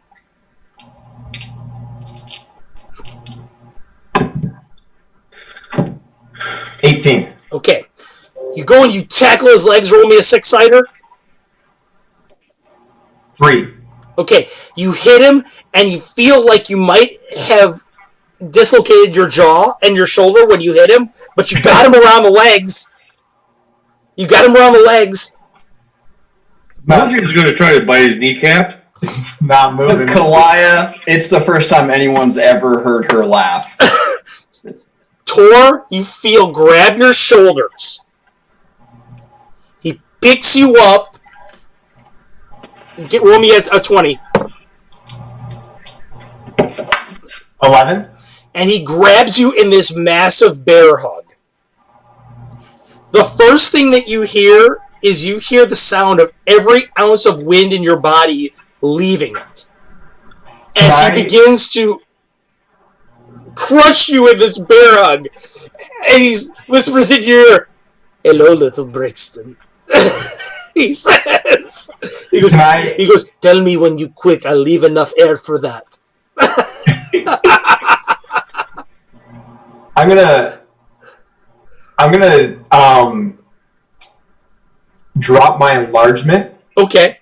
And run between his legs. Roll me a 20. 17. You manage to drop the enlargement, hit the ground. He looks down at you. You run between his legs backwards. He turns around. Go ahead. And then I want to... Are you going to just keep running? Well, I want to try to climb his back and put in a choke. Okay, you're going to jump up and try to climb his neck. Make me another percentage. Percentage? Yeah, percentage. I got 3. Brixton. One of our fans goes, "Brixton Cordsbane, keep going. You have him right where he wants you." You jump up and you grab his back and you put him in a chokehold with your little arms, and you can barely get him around his face. You hear him start laughing. He reaches back to grab you. Make me a 20-sider. 11. He misses. Make me another 20-sider. 7. So he starts to shake back and forth, and you go flying off of his body. You're heading towards the water, ass over tits, in this massive cartwheel. All you hear is, in the middle of the air, you hear the rain, the thunderstorm in the background, and Kalaya's laughter as you smack into the shallows of the water. Is he coming my way? Could I try and catch him? Sure, if you want. Yeah. Go ahead, I'll jump. try I'll and catch make him me a out of 20. the air. Like a football almost. Okay. 11. Brixton, you're about to hit the water, and this hand grabs you by the back and just kind of snags you out of midair. What are you going to do, John Paul? Oh, I'll just pick him up, and then I don't know. I'll just look at him and I'll grin, and then I'll grin around at the others, and then I'm just gonna whip him back through the air towards Tor. Yeah, I was gonna say toss me. Yeah, I'm gonna toss you. Remember the whole fastball special conversation that happened earlier in this discussion? Roll me a 20, John Paul. Totally. I got a 12. John Paul, you hurl him, Brixton, towards your elder brother. Gnome tossing. Brixton, I'll give you a half action to do what you want. What do you got? Can I cast color spray while I'm in the air? It's half action. There's no way you can get it off that fast. Yeah. He's too strong. What are you gonna do? I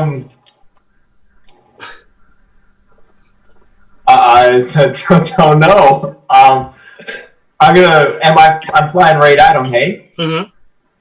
Well, do I have any control over anything in the air? Not really. You're just kind of flailing in the air towards him. I just want to make sure you're not going to pull a weapon, or you're not going to try and turn your body to kick him, or what you're going to do. Well, I don't want to, I feel like pulling the weapons is cheating, you know? Yeah, that might not be smiled upon by the likes of John Paul or Torson. So, I'm gonna I'm just gonna Superman into him. Okay, you Superman. Brixton is Wolverine. You Superman into him. Tor just steps to the side and watches you go flying past him and hit the ground. Oh no! Into the sand. Make me a 20. 5. Okay.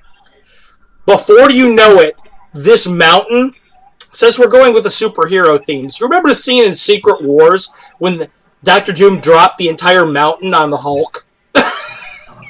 This is sort of what this looks like. John Paul Tor just comes right over top of you like a massive landslide of flesh and just smashes you into the sand. He's laying on you, and you feel him kind of turn around and sit there. And he just sits there. On me? On you. And he looks down at you and he goes, "Little Brixton." He reaches down, he pulls out his mug, starts drinking out of it again, and says, "Look." And he looks out at the sea. I look. The tide is coming in. Do you give up yet? He says. Drains his stuff. Can I move? Am I pinned? You're pinned right now. But you're not necessarily that way for good. You can try something else. He keeps drinking. Does he have that bag of gems on him? Yep. Can I reach it from where I am? Make me a 20. 1. Nope. No chance. Roll too low. Looks at Jim. What do you say, my friend?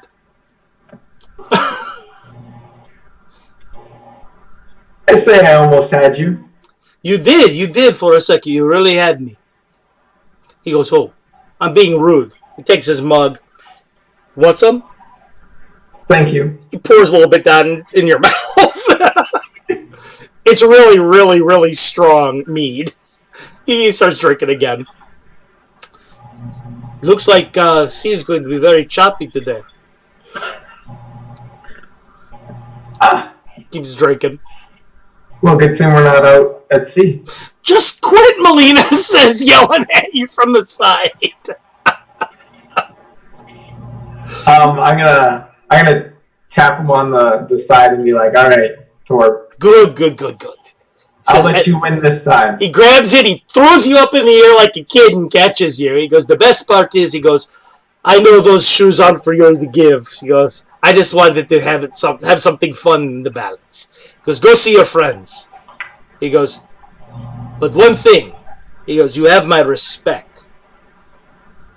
He goes, "At least you didn't quit like it." He goes, "At least you didn't just.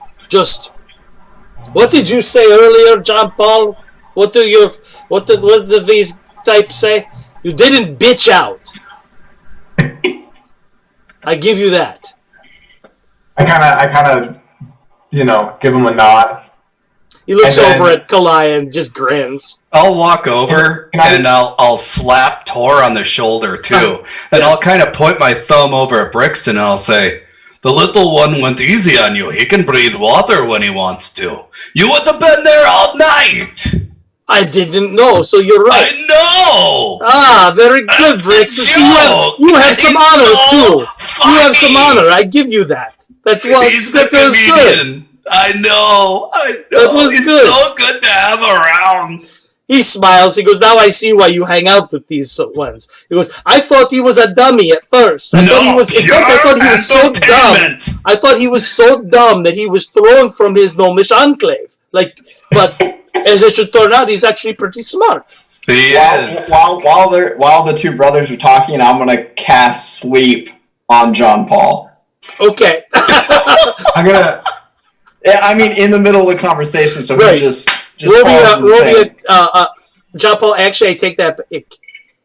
There is no save for sleep. John Paul, you're sitting there, standing there, talking, and all of a sudden, you just feel overcome with. I know, we keep him around. And just whoomp. That Tor looks Now- over at him. He looks over at the bunch of you and goes, "It's been a long day." can I Yes. whisper to Torb to watch out for Kalaya? Yeah, you can say that if you want. Yeah, I do. He goes, Can I hear him whisper that? "Make me a 20." 19. He goes, "It's been a long day." You hear him say that. And I look at Brix and go, careful, gnome. How drunk is Kalaya right now? Not really. No? No, not really. So anyway, I'm going to leave that area of the world for all of us to go to a different part of the world.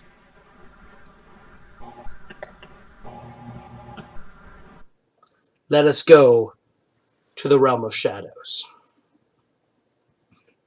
Agrias, you've awoken the next day. Okay. You and Altarissa are in the cave of shadows with Israla, Jarinka, and their mother, the Shadow Dragon. All are asleep right now, to the best of your knowledge. What will you do? I'm gonna wake Alta Teresa up and see how she's doing. You wake her up, and she kind of blinks a little bit, and she kind of hugs a little bit closer to you. She looks over at you, and she says, "Good morning, I guess." She looks in the air, in the darkness. I just smile down at her and say, it can be whatever we want it to be. Azrala and Jarinka, you are aware that there is motion and talking in the cave. You realize that it is the human and the elf and the two elves, I should say. The young one and the older one. You're right away aware of it. As is your mother, you can tell. All three of you are aware of it. Esrala, last night you had this dream.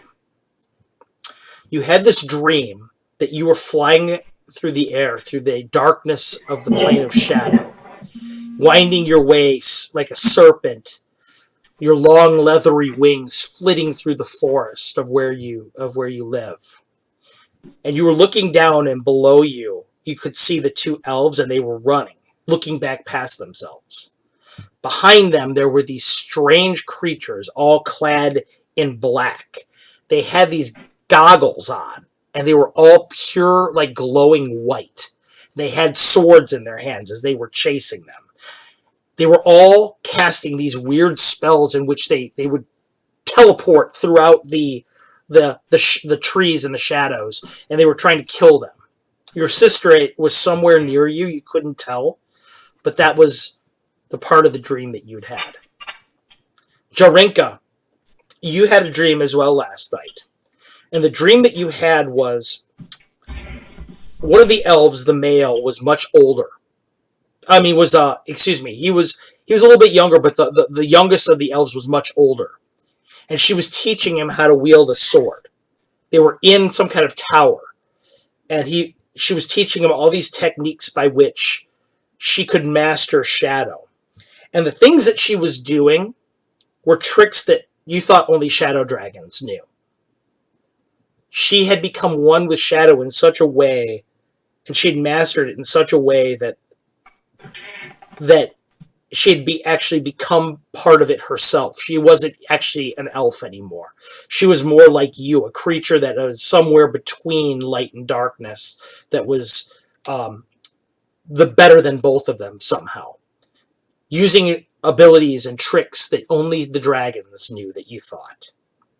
And then you'd woken up, both of you, with these two in there moving around doing whatever. Agrias, you had woken them up. Asrala and Jarinka, do either of you want to do anything at this time? I'm going to snake my way over and wrap around them again with my body, just so that they know I'm there. Mm-hmm. You feel your mother's wing come around your side a bit. Asrala? What's the feeling I get from Agrias and like I want to get a psychic impression. What are the feeling I get from the feeling that you get from the little one is easier to read than Agrias. It's fear. It's fear and confusion.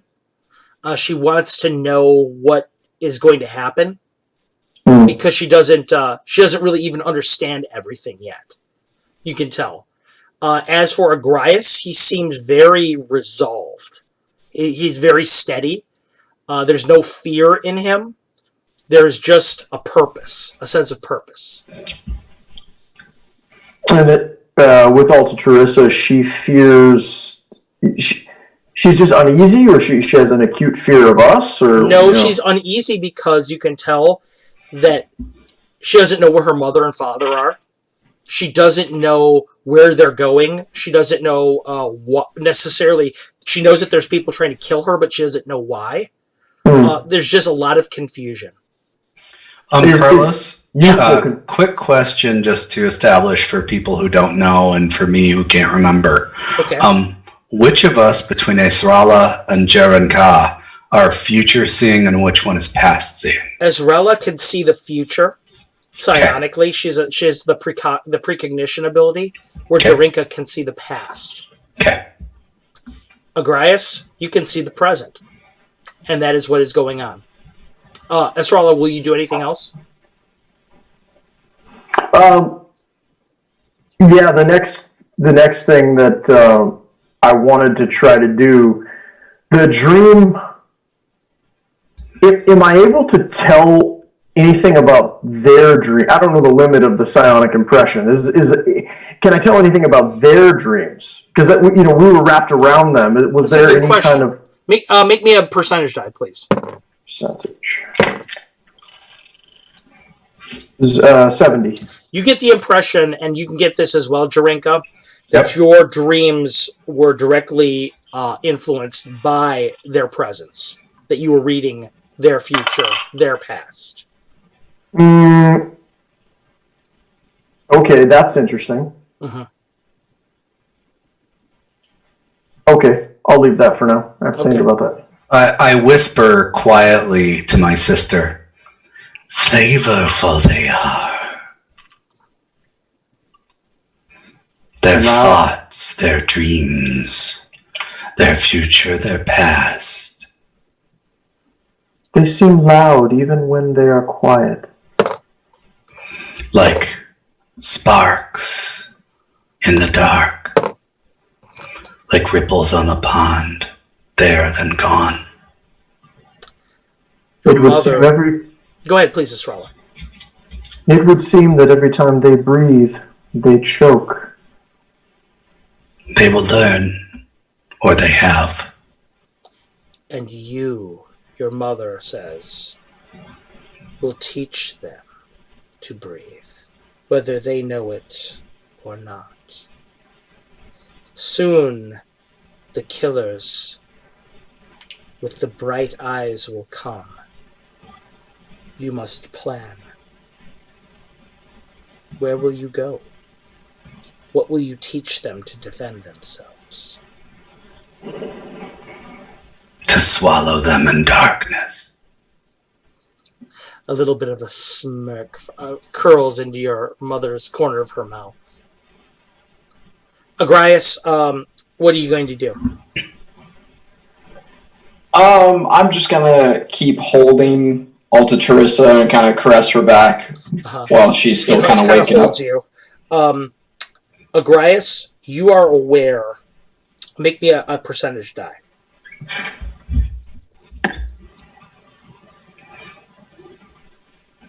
$68. Your ability to fight blind is telling you, and your sensitivity to actually the members of the Tenebrous Hand is telling you that they may be close. Okay, I stand up kind of in the middle of the circle and say we have to leave. I can sense them. Esrala and Jarinka, you're surprised at this because your senses are so much sharper than them, and you can't tell that yourselves. They shroud themselves from our vision, sister. What they weave is not of the mind. Your mother looks down at you and she says, "May the blessings of darkness be upon you as you conduct these to their destiny." Soon they will leave the fear and the darkness and weave it around themselves as we do. She nods. One day, she says in Shadow Dragon to both of you, "This one," she nods at Agrias, "will be a prince, but this one will be an empress."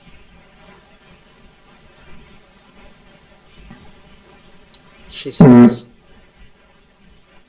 I believe it will take as much light as darkness to make our way forward. "Indeed. As ever, Esrala, the curtain of destiny peels itself back for your eyes. This is why you have been chosen for this," she whispers. She looks at Agrias, she looks at Jarinka. "But to know the way forward, you must know the way that has been. For just as there is the light of the future, there is the shadow of the darkness of the past behind you." It says, "It takes both to illuminate everything that is."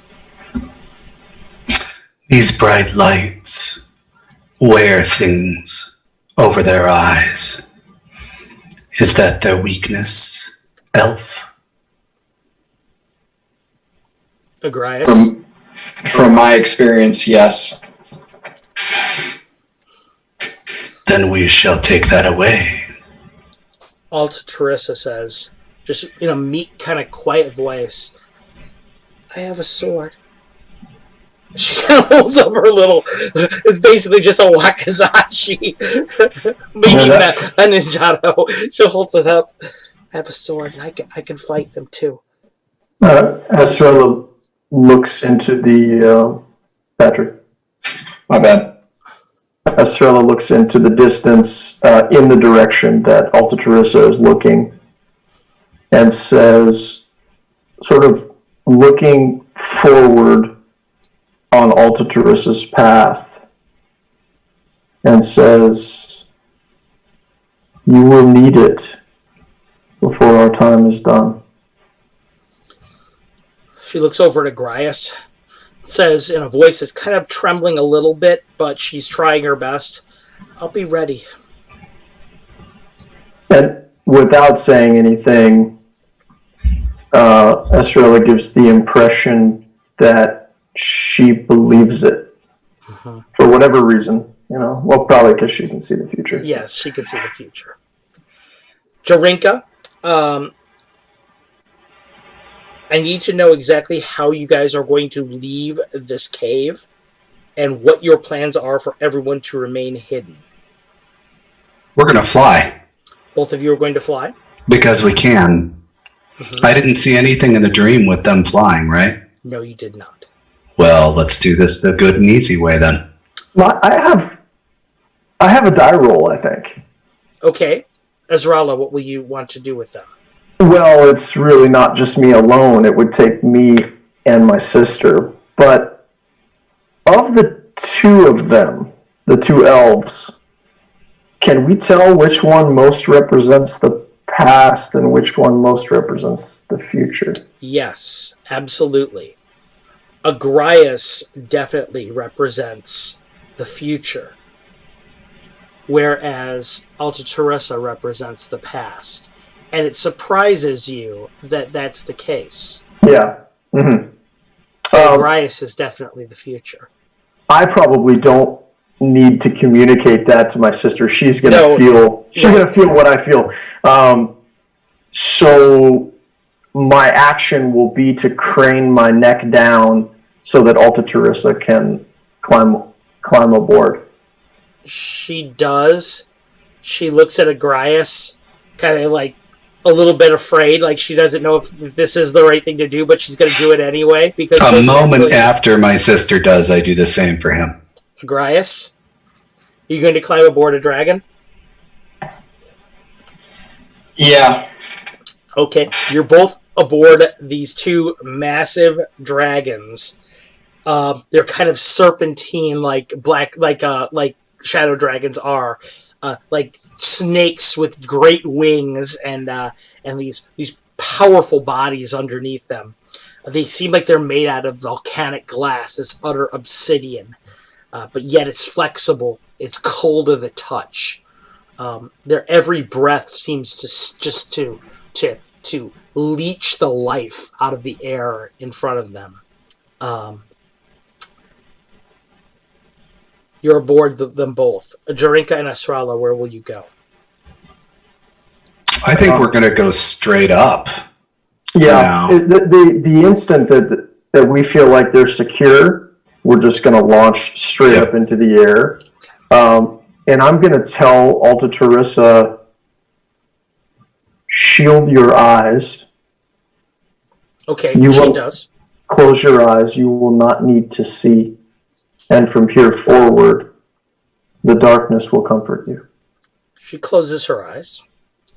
Agrias, you feel yourselves leave the cave mouth and they take off. It is the power in the body of a dragon is so incomprehensible. Their wings are beating and you can feel the air pressure just rushing by you in this sea of night as they go up into the air, into the coldness of the open air of the plane of shadow. Just, you can feel the power in their bodies as they beat their wings and the air that just hisses past you and rushes as they fly up into the shadow. And as you get nearer and nearer to these dark stars, the sun in the air that just suck the sun in the air that's above you is like a spear of annihilation just bathing the world around you in darkness. You can feel it just the open sun just takes the heat out of your body, what little of it is left. It's the most incomprehensible experience going up into the sea of darkness. But as you get closer and closer into the sea of darkness, Agrias, you feel something. I need you to roll me a percentage dice. Okay. 65. There is something pulling at you from the inside. It feels like it's wanting to pull you somewhere. Like a compulsion to be withdrawn somewhere. It takes you a second, but you realize it is your reaction to being here. You know, your body knows it's not supposed to be here. You're trying to fall back into the plane of light, the primaterial plane. Ah, okay. You can feel your body naturally wanting to do that. And the closer you get to the sun, the more you realize that being bathed in this shadow, being ensconced in this darkness, the darker it gets, the easier it is to move. Okay. These two dragons and their ability to get you into the air is revealing that part of the symmetry of light and darkness to you. Mm-hmm. Go ahead, Asrala.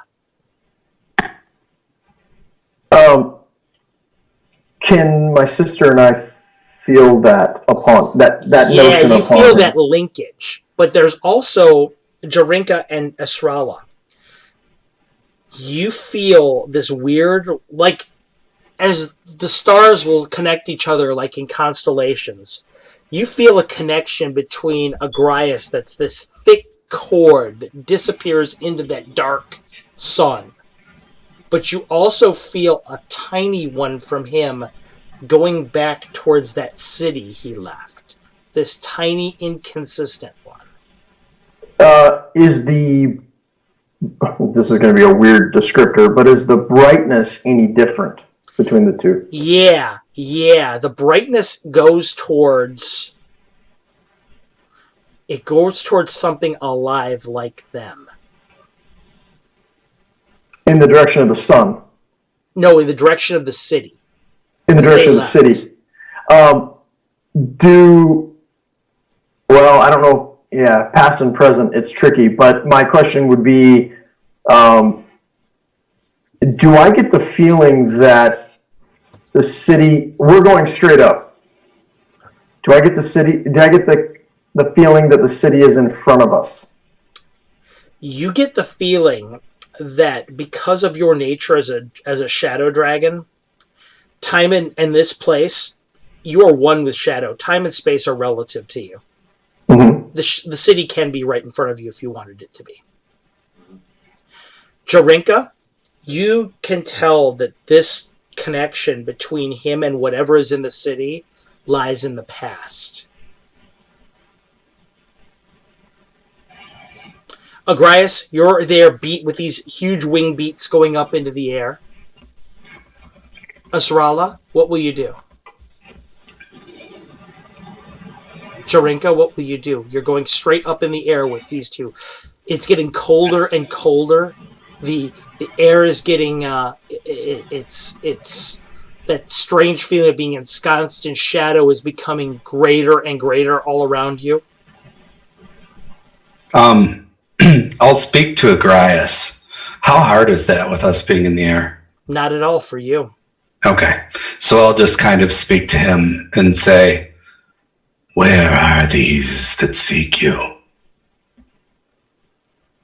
Carlos, can I tell which direction they're? Yeah, go ahead and roll me a percentage die.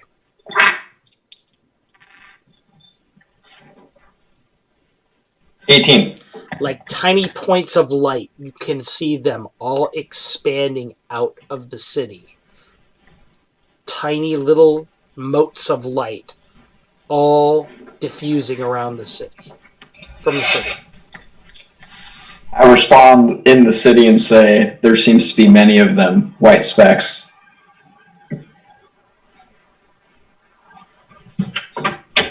Can I make a die, Patrick? Can I make a die roll to see if our future is in the direction of where he sees those lights, or Absolutely, further make me a percentage die. Because I want to go further into the sky. I have a feeling about 8. Yes, you do. See that you see a fork in Destinies. You said you rolled an 08? Yeah. There's a fork in Destinies right here. In the future, your sister and you take them into the city. There's a great battle. But in the fighting, you find the connection between Agrias and what is in the city. And that lies in the form of a woman who has short hair. She wears robes. She seems to have a dual nature between rodent and human.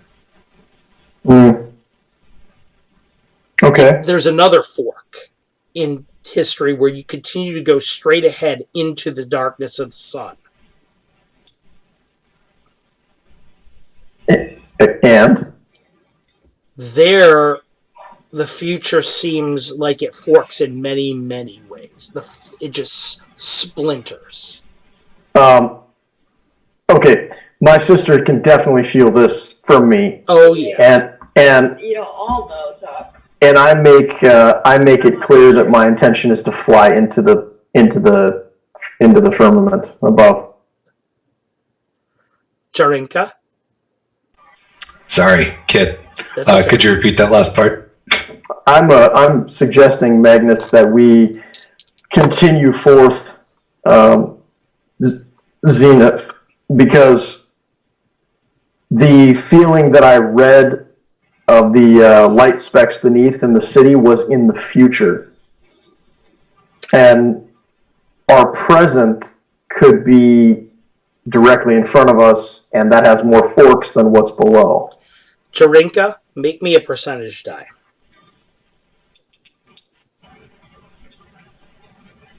$27. In this particular case, the past is of huge consequence. Because in the past, Jurinka, what you see is a very young Alta Teresa and Agrias aboard 2 shadow dragons that go into the sun. They actually fly into the darkness of the sun. And in doing so, are forever changed. I'll pass that along. You know, I can feel that You from can her, feel right? it. Your past and your present converge and finally meet at that point where you hit the sun, and that's what shatters into destiny. That's what creates the forks? That's what creates the forks. That is the point of change where past and future meet.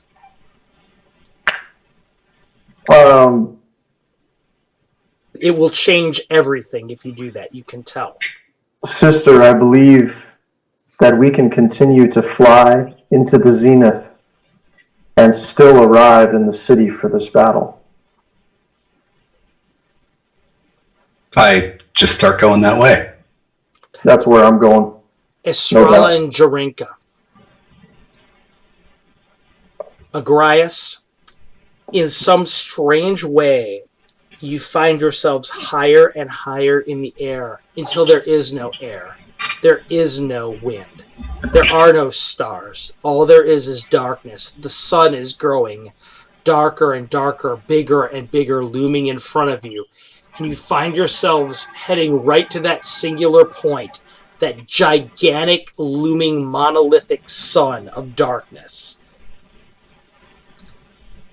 Holding onto the body of the dragons that represent past and future, you two representing shadow and sun, and you're realizing that everything that you're doing right now is symbolic after a fashion.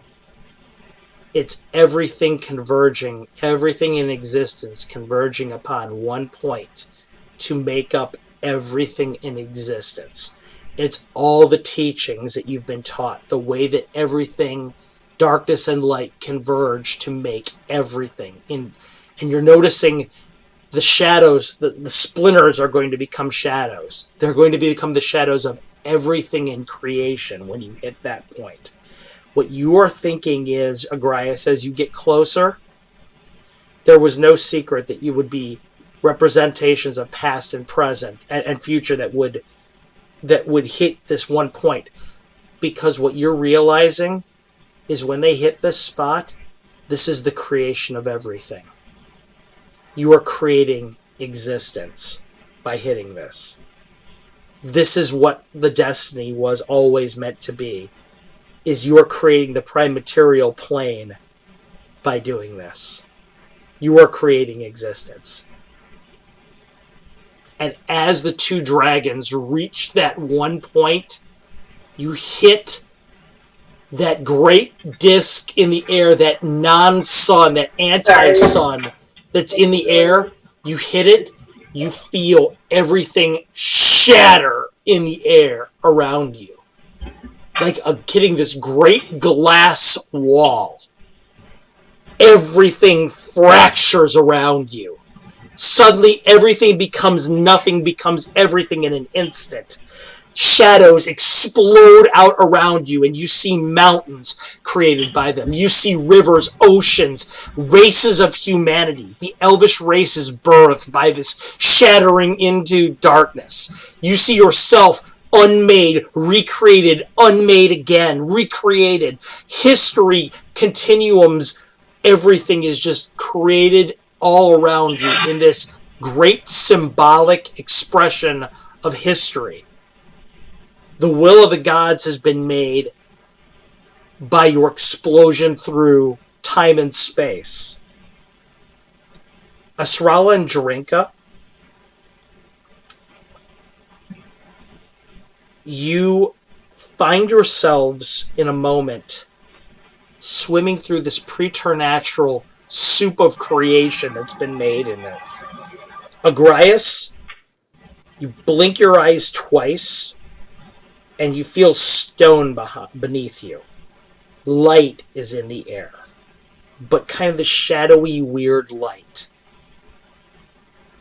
You're laying on the ground in the middle of this great tower that you recognize, right where you always trained. You're laying there. Right next to you, laying there unconscious on the floor, is a fully grown Altaturissa. Laying there, holding her blade in her hand has become this long, beautiful katana that she's holding, just laying there. Jarinka and Esrala,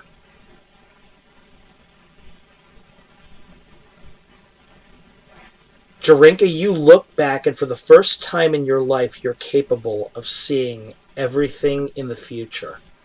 Esrala, likewise, you're capable of seeing everything that is in the past, because now you realize... They're the same.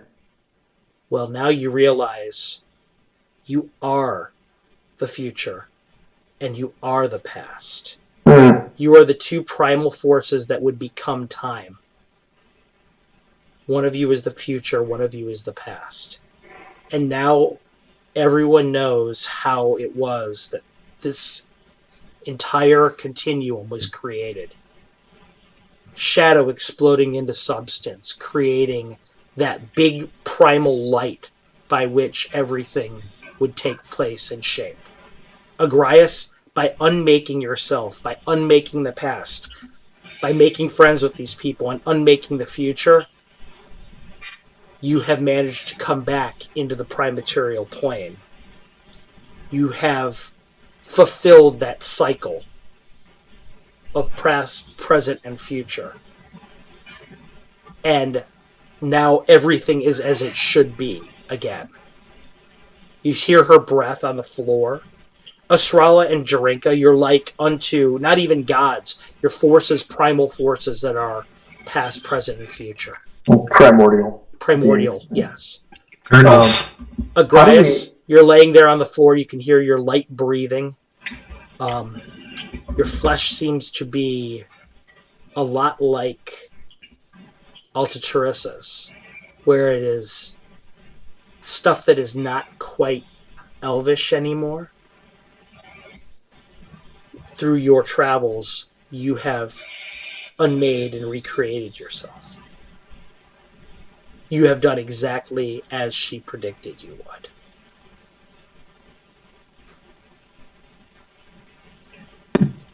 Agrias, I'm going to leave you for the time being to think about that. And when thank you. That's a lot to happen. And when we begin with your character again, we will continue your story there. Esrala and Jarinka, you two have fulfilled your ultimate destiny. As your mother told you, always, when she referred to you, she never referred to you, if you'll remember correctly during that story, as dragons. She referred to you as one of you as the past, and one of you as the present, and one of you as the future. And now you understand why. Because you were never destined to be dragons. You were destined to be these primordial forces in another continuum. Echoes of one another, always shadows of one another. This great reflections that always needed to be not quite substance. Meanwhile, and this is where we're going to end our session for the evening. Okay. Back in Niflya, Kalaya, you and Arion and Brixton and John Paul and Tor are there on the beach. You're all having a yuck up with it. You know, everything is fun games because of the funny stuff that's just happened. Kalaya and Melina, something happens in the distance. This weird kind of thunder that is silent. This weird kind of shattering like glass, but no one can hear it but you. Something fundamental has happened in the universe. And right away, both of you are well aware. You look at each other, and in your eyes you can feel that that something worming through existence, he's back. You both know it right away. And Melina looks at you in the eye and just doesn't say anything. Her jaw almost seems to drop for a moment. And you can feel it too. And Kalaya, now you realize why he wanted her dead. Because she was the link between everybody else here and him. They can go back now and reinforce him if they wanted to.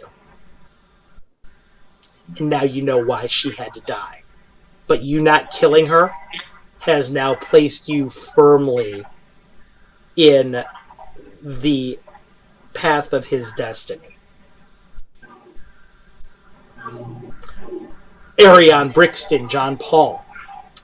All three of you will get character sheets from me in the near future about how your characters are going to develop.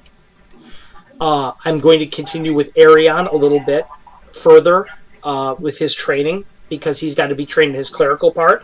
That almost needs something by itself, and Arion, I may run that actually solo with you. Okay. Just so you know. And because actually it's huge. touch base with me too, because I have a slight idea with that. It's huge. It's huge what I've got to do with you. Brixton, you're going to get a list of spells that you can and cannot learn. You have to tell me on that list what you do and don't want to learn. John Paul, your character will just level up as per normal, but we're going to talk about weapons of proficiency and things like that offline. Your character sheet, based on... I mentioned, Patrick, when we talked about character sheets in the past, that things could change radically based on decisions that were made. Now you know why that is. Yeah, your character sheet's going to change quite a bit for Agrias. As far as Eric's goes, he's going to be about normal. As far as Rainmar goes, he's going to be business as usual. However, you guys are also going to get an updated character sheet for what has happened. Things have changed for you slightly as well.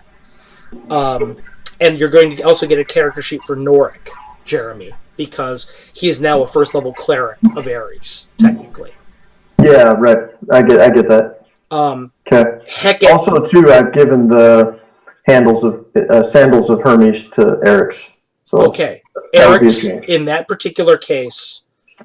We're going to deal with that offline with you too. We may actually have to do a little bit of solo with that because I can't keep you guys any longer. I've already shot over my deadline tonight. But I do want to continue with that, and it's a pretty momentous occasion where you're going to get those sandals for that character.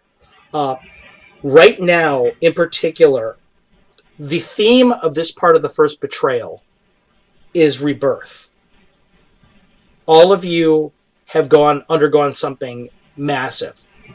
Brixton, under the tutelage of the Chimera, your character is slightly reborn in terms of the way that you're going to be approaching magic with shape-shifting, changing, and things like that, a metamorphosis. Ariane, you're going to see how it's affecting you here in the near future. I don't want to give away too much. John Paul, now that you know your whole background with the gods and where you stand in the cosmology, it will change things for you slightly. Eric's, it will do the same. Rainmar, you've seen the slow metamorphosis this whole time, so it shouldn't come as a surprise to you the way that this is working.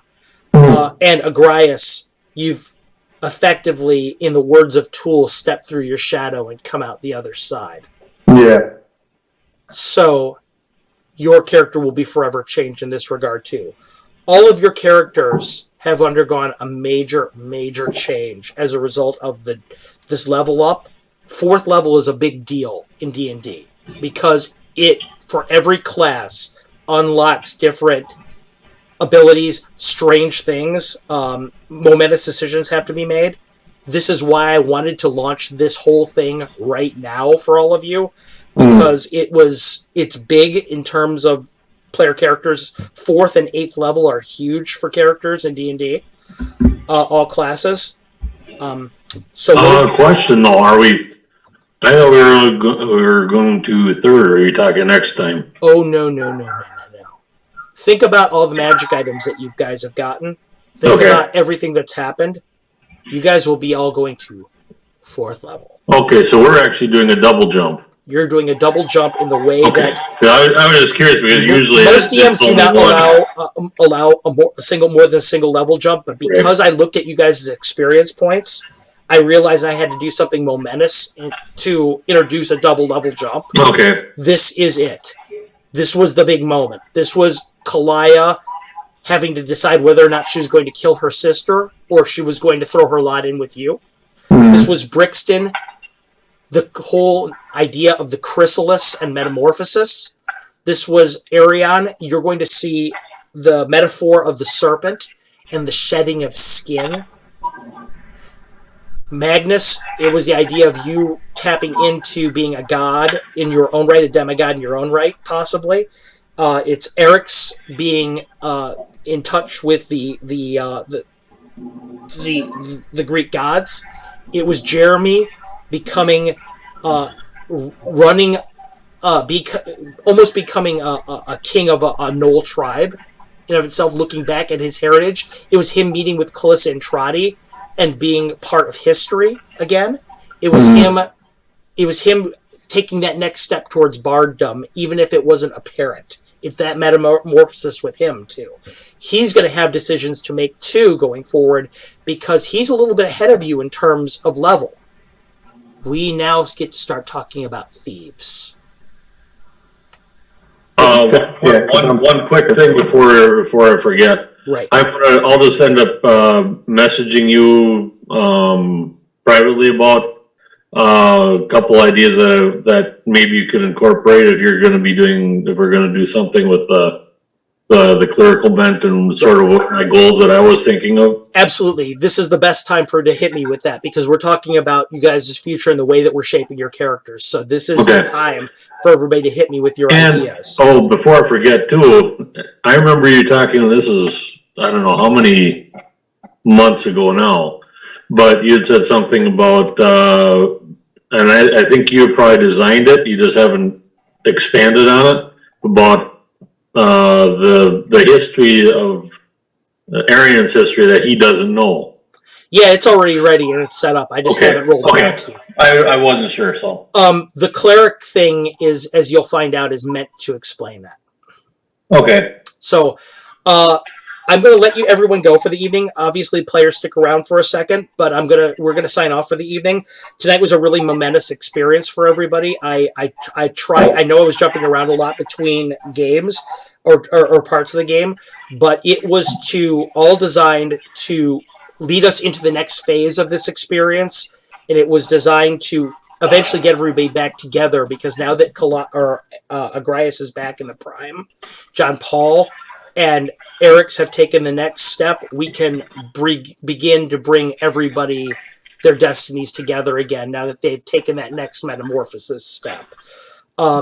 So for everybody out there, thank you for tuning in and watching this crazy adventure take place in which a few of my meta plots have been given birth.